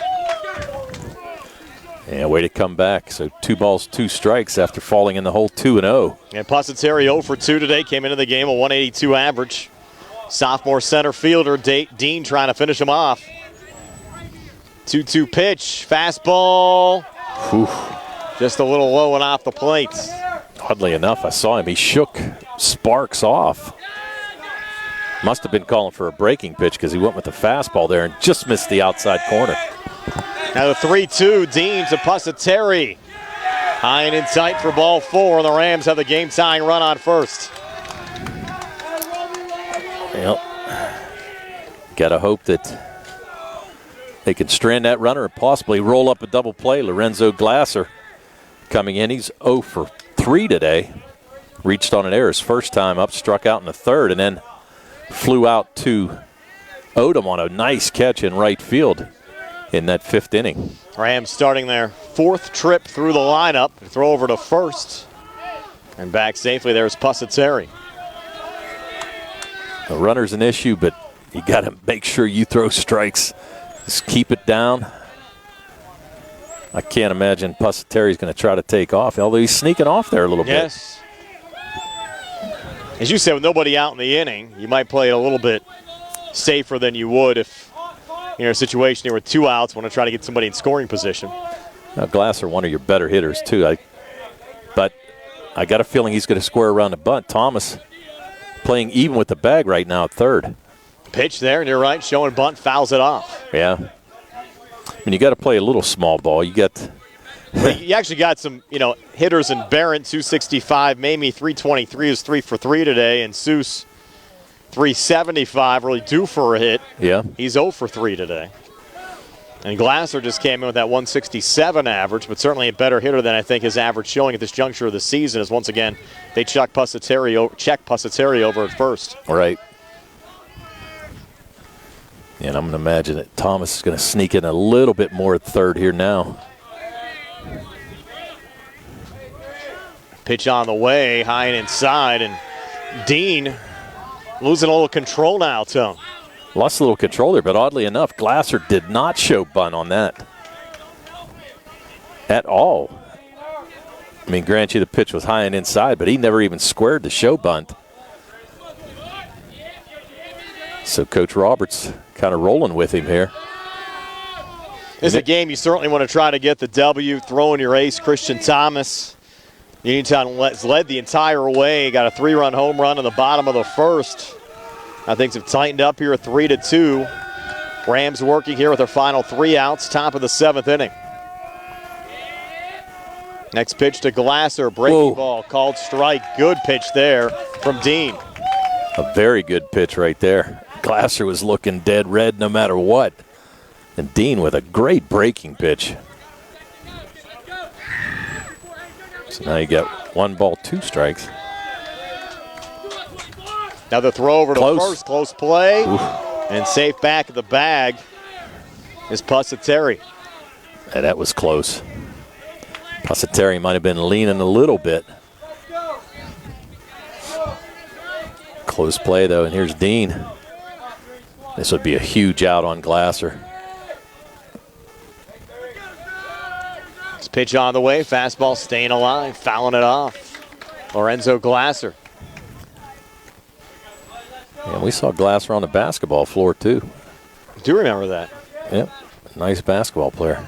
Nice athlete all the way around. As we said, Ringgold only with 1 senior. So you're going to see a lot of these guys next year. Barron in the on-deck circle, the lone senior on this Rams team. Now to find a way get back in the WPIAL playoffs and really need a sweep here over Uniontown. Trying to rally back here in the top of the 7th, down 3-2. Yeah, I think it would be nice if they did sweep Ringgold going into next week. I mean, it would mean something seeding-wise, but... Runner going here. Pitch is a called strike. Throw down to second. Safe at second is Pusateri. But great pitch. Another off-speed pitch there by Dean. And he froze Glasser. So you have the strikeout of Glasser for the first out of the inning. And get the stolen base by Pusateri. So he's in scoring position now, 1 out in the inning with Barron at the plate. Barron 1 for 3 today, and you've Mamie in the on-deck circle who's 3 for 3, due up next. It's tough. His bat's on fire. Barron, as you said, 1 for 3. Singled his first time up, was stranded at third base, grounded out to second, and got caught on strikes in the 5th inning. And that's what Clay Dean would like to do here, catch him on strikes again. First pitch, breaking ball, called strike 1. 0-1 now. Dean to Barons. Top of the 7th, 1 out. Rams with a game-tying run on second. Go-ahead run at the plate.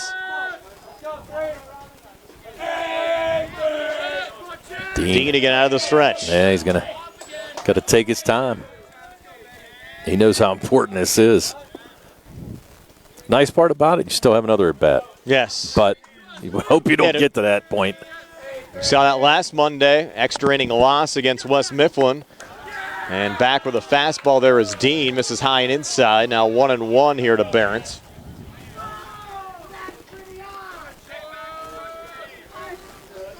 Not a very big lead out there by Pusateri. I don't expect much action there. Now. I know Chuck's trying to keep him there, but don't give up that hole on the left side.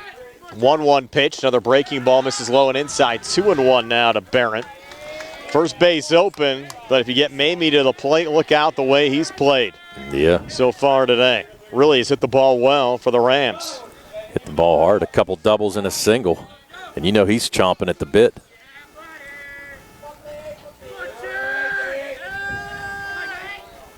Two-1. Fastball missed again, now 3-1 from Clay Dean to Chad Barons. And no activity in the Uniontown bullpen. 3 balls, 1 strike.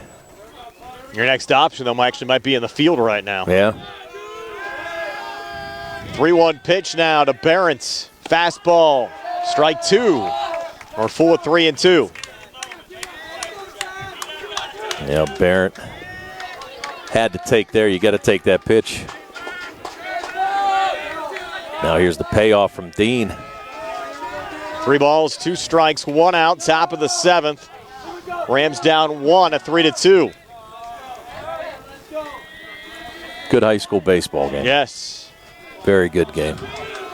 Dean glanced back at second. Pitch to Barrett, swing and a miss, strike 3. And boy, that was big. That was huge. Now you have Dean with back-to-back strikeouts. Sent down Glasser looking, now Barrett swinging. And the Red Raiders an out away from hanging on and eking out a 3-2 win. But to do that. Nope, they intentionally walked him. Intentionally walking Hunter Mamie. And I cannot blame him. It's a good play there by Coach Musco. Don't let this guy beat you. He's 3 for 3 today, swinging an extremely hot bat. But now it's going to come down to Mason Suss. Suss 0 for 3 on the day, but 2 ducks out there on the pond. Came in, though, with a .375 average, leading average on the team. Have to think he's due, and a little one-hopper blocked there by Colton Sparks. And Seuss has driven in 2 runs so far this season, junior right fielder for the Ringgold Rams. That was huge right there. Beautiful play by Sparks to keep that ball in front of him, hold the runners. That's the last thing you want to do is get guys on second and third. And Suss getting ready. Dean trying to pick up his 3rd strikeout. A 1-0. Dean to Seuss. Fastball and a little nubber foul down the third base line. Well, you had Thomas playing towards the line, guarding against any extra bases. I think if he'd have got that, a little bit of, that would have been a race to the bag, but fortunately it went foul. Johnny Cantini due up next. junior shortstop. We got a top. Now we got it. They're just getting the balls back in play. Clean off home plate. Yeah, they didn't retrieve the foul ball, so. Let's go! Come on, let's go! So now a little delay. Make everybody think about what the situation is. Seuss digging back in. Runners on first and second. 2 outs, top of the 7th. Rams down a run at 3-2. Like freezing the catcher. Here at Bailey Park in Uniontown. Brian Morozak along with Tony Hanula, Jerry Dupay behind the camera. Nick Barczyk back inside our WVU Medicine Uniontown Hospital studios. I should say freezing the kicker. Next pitch to Seuss, called strike. He didn't agree with that. No, but priceless reaction. Yeah. Mouth wide open. Pretty good pitch, though. 2-1, correct? Yep. 2-1. Dean to Seuss. 2-1 pitch, swing and a miss. That was it. That was it. That was 1 and 2. 1 and 2. So Sorry about that. So yeah. that's strike 3, and that's the game. And you have 3 strikeouts in that top of the 7th inning from Clay Dean, sending down Glasser, Barrett, and then Seuss to seal the deal. It wasn't easy, but the Red Raiders able to get it done. 3-2 win over Ringgold here this afternoon at Bailey Park. Back to tell you all about it right after this here on WMBS, the Trib Live High School Sports Network, and Facebook Live. The WVU Medicine Uniontown Hospital Orthopedic and Spine Institute is open, and their experienced providers are ready to care for you. Orthopedic and spine care spans a wide range of problems, from arthritis to joint trauma caused by injury or overuse. Hips, shoulders, knees, and backs are the most common areas where patients experience pain or impaired function. At WVU Medicine Uniontown Hospital, they can treat orthopedic and spine problems with state-of-the-art care. Their board-certified orthopedic surgeons and specialists are well experienced in the latest treatments for damaged and diseased joints. They offer everything from physical therapies to joint repairs and joint replacements. Whenever possible, the newest, minimally invasive techniques are used to ensure quicker recovery, less pain, and less damage to surrounding tissues. To learn more about the newly opened Orthopedic and Spine Institute at WVU Medicine Uniontown Hospital, or to schedule an appointment, call 724-912-7533 or visit wvumedicine.org/Uniontown. WVU Medicine Uniontown Hospital. The new us. Here for you. Going on now at Seaharbor Chevrolet. Our customers can drive away in a new 2022 Chevy Equinox for only $239 a month. Security deposit waived. Stop in for a test drive or visit SeaHarborChevy.com. Chevrolet. Find new roads. Lease is through GMF for well-qualified individuals at 10,000 miles per year, 24 months with $3,500 tax rate equity, and must have a GM lease or non-GM lease in household. Payment is for tax, title fees, and first payment. Security deposit waived. Sale ends May 2nd, 2022. While supplies last. Call dealer for all of the details at 724-929-8000. We're back here wrapping things up at Bailey Park. A 3-2 win for the Uniontown Red Raiders over the Ringgold Rams. For you Mustang fans out there, Laurel Highlands now leading Elizabeth forward 6-3. That game headed to the bottom of the 9th in Elizabeth. So that was a back-and-forth game. Laurel Highlands led most of the way. EF scoring a couple of runs in the bottom of the 7th inning to send it into extras. And now Laurel Highlands scoring 3 in the top of the 9th. Hopefully they can hang on there and get a win over Elizabeth Ford. But how about Uniontown? That 3-run home run standing up from Colton Sparks back in the bottom of the 1st. Uniontown only had 5 total hits. 4 of those came in the 1st inning. They had 1 in the 2nd and didn't have another hit after that, Brian. They ended up with 3 runs on 5 hits, and they only left 3 men on base. But the big number was for the Ringgold side. They scored 2 runs on 7 hits, but they left 8 men on base, and that's 7 innings of play, and that's big. And they left a lot of base runners and just couldn't plate any runs, and scored 2 in that 6th inning, made the game extremely interesting. But as we said, they came in with a .210 batting average and just couldn't put any offense together. And Uniontown with a huge win and really helps them out in the playoff on here. Yeah, it improves the Red Raiders' record now to 8-4 overall, 5-4 in conference play. And for the moment, Uniontown moving into 3rd place alone in the conference. Again, that Elizabeth Ford-Laurel Highlands game not a final. If the Mustangs win, they'd go to 6-3. You'd have Uniontown at 5-4 and Elizabeth Ford at 4-5 in 4th place. And the loss for Ringgold, pretty devastating as well. They dropped to 3-6 in the conference. You had Greensburg-Salem with a win over Bell Vernon. Golden Lions move up to 4-7. Loss drops Bell Vernon to 2-7. Pretty much eliminates them. I mean, that's it. They're going to be done. And we thought that they were going to be one of the elite teams Correct. in this conference, and you just never know. As we said, short season, and it's just tough. You get into a little slide, and it's tough to get out of, no doubt. And by the way, the Laurel Highlands-Elizabeth Forward game just went final 6-3 Mustang win. So Laurel Highlands winning there. We'll have game 2 of that series for you tomorrow. And, of course, both games of the Laurel Highlands Uniontown series next week. Right. That'll be Monday here at Bailey Park, Tuesday of next week at Laurel Highlands. Wraps it up here. Tony, your final thoughts? Final thoughts, great high school baseball game. As we said, Uniontown hit early and made it interesting late, but got to give Hunter Mamie some credit, too. He had 3 of the 7 hits for Ringgold. And, 2, you got to give Ashton Ray a lot of credit. He pitched a fantastic ball game after giving up those 3 runs in the first. Really shut Uniontown down, and saw a good pitching performance from Christian Thomas, who gets the win. Ray gets the loss, and it's a tough one. But both men pitched good baseball games, and we saw a good one here today. Thomas improves to 3-0 on the season. Ray drops to 0-4. That'll wrap things up. Uniontown a 3-2 win over Ringgold. For Tony Hanola, Jerry Dupay, Nick Barczyk back inside our WVU Medicine Uniontown Hospital studios. This is Brian Morozek, and have yourselves a pleasant good evening. Nick will have a news update on the way next, and then we'll have a CBS report, and then in the 7 o'clock hour we'll have the Gardening with Joey and Holly radio show for you here on WMBS. Red Raiders win it 3-2. So long, everybody, from Bailey Park. You've been listening to another C. Harper Auto Group High School Sports Day coverage of Uniontown High School baseball, which has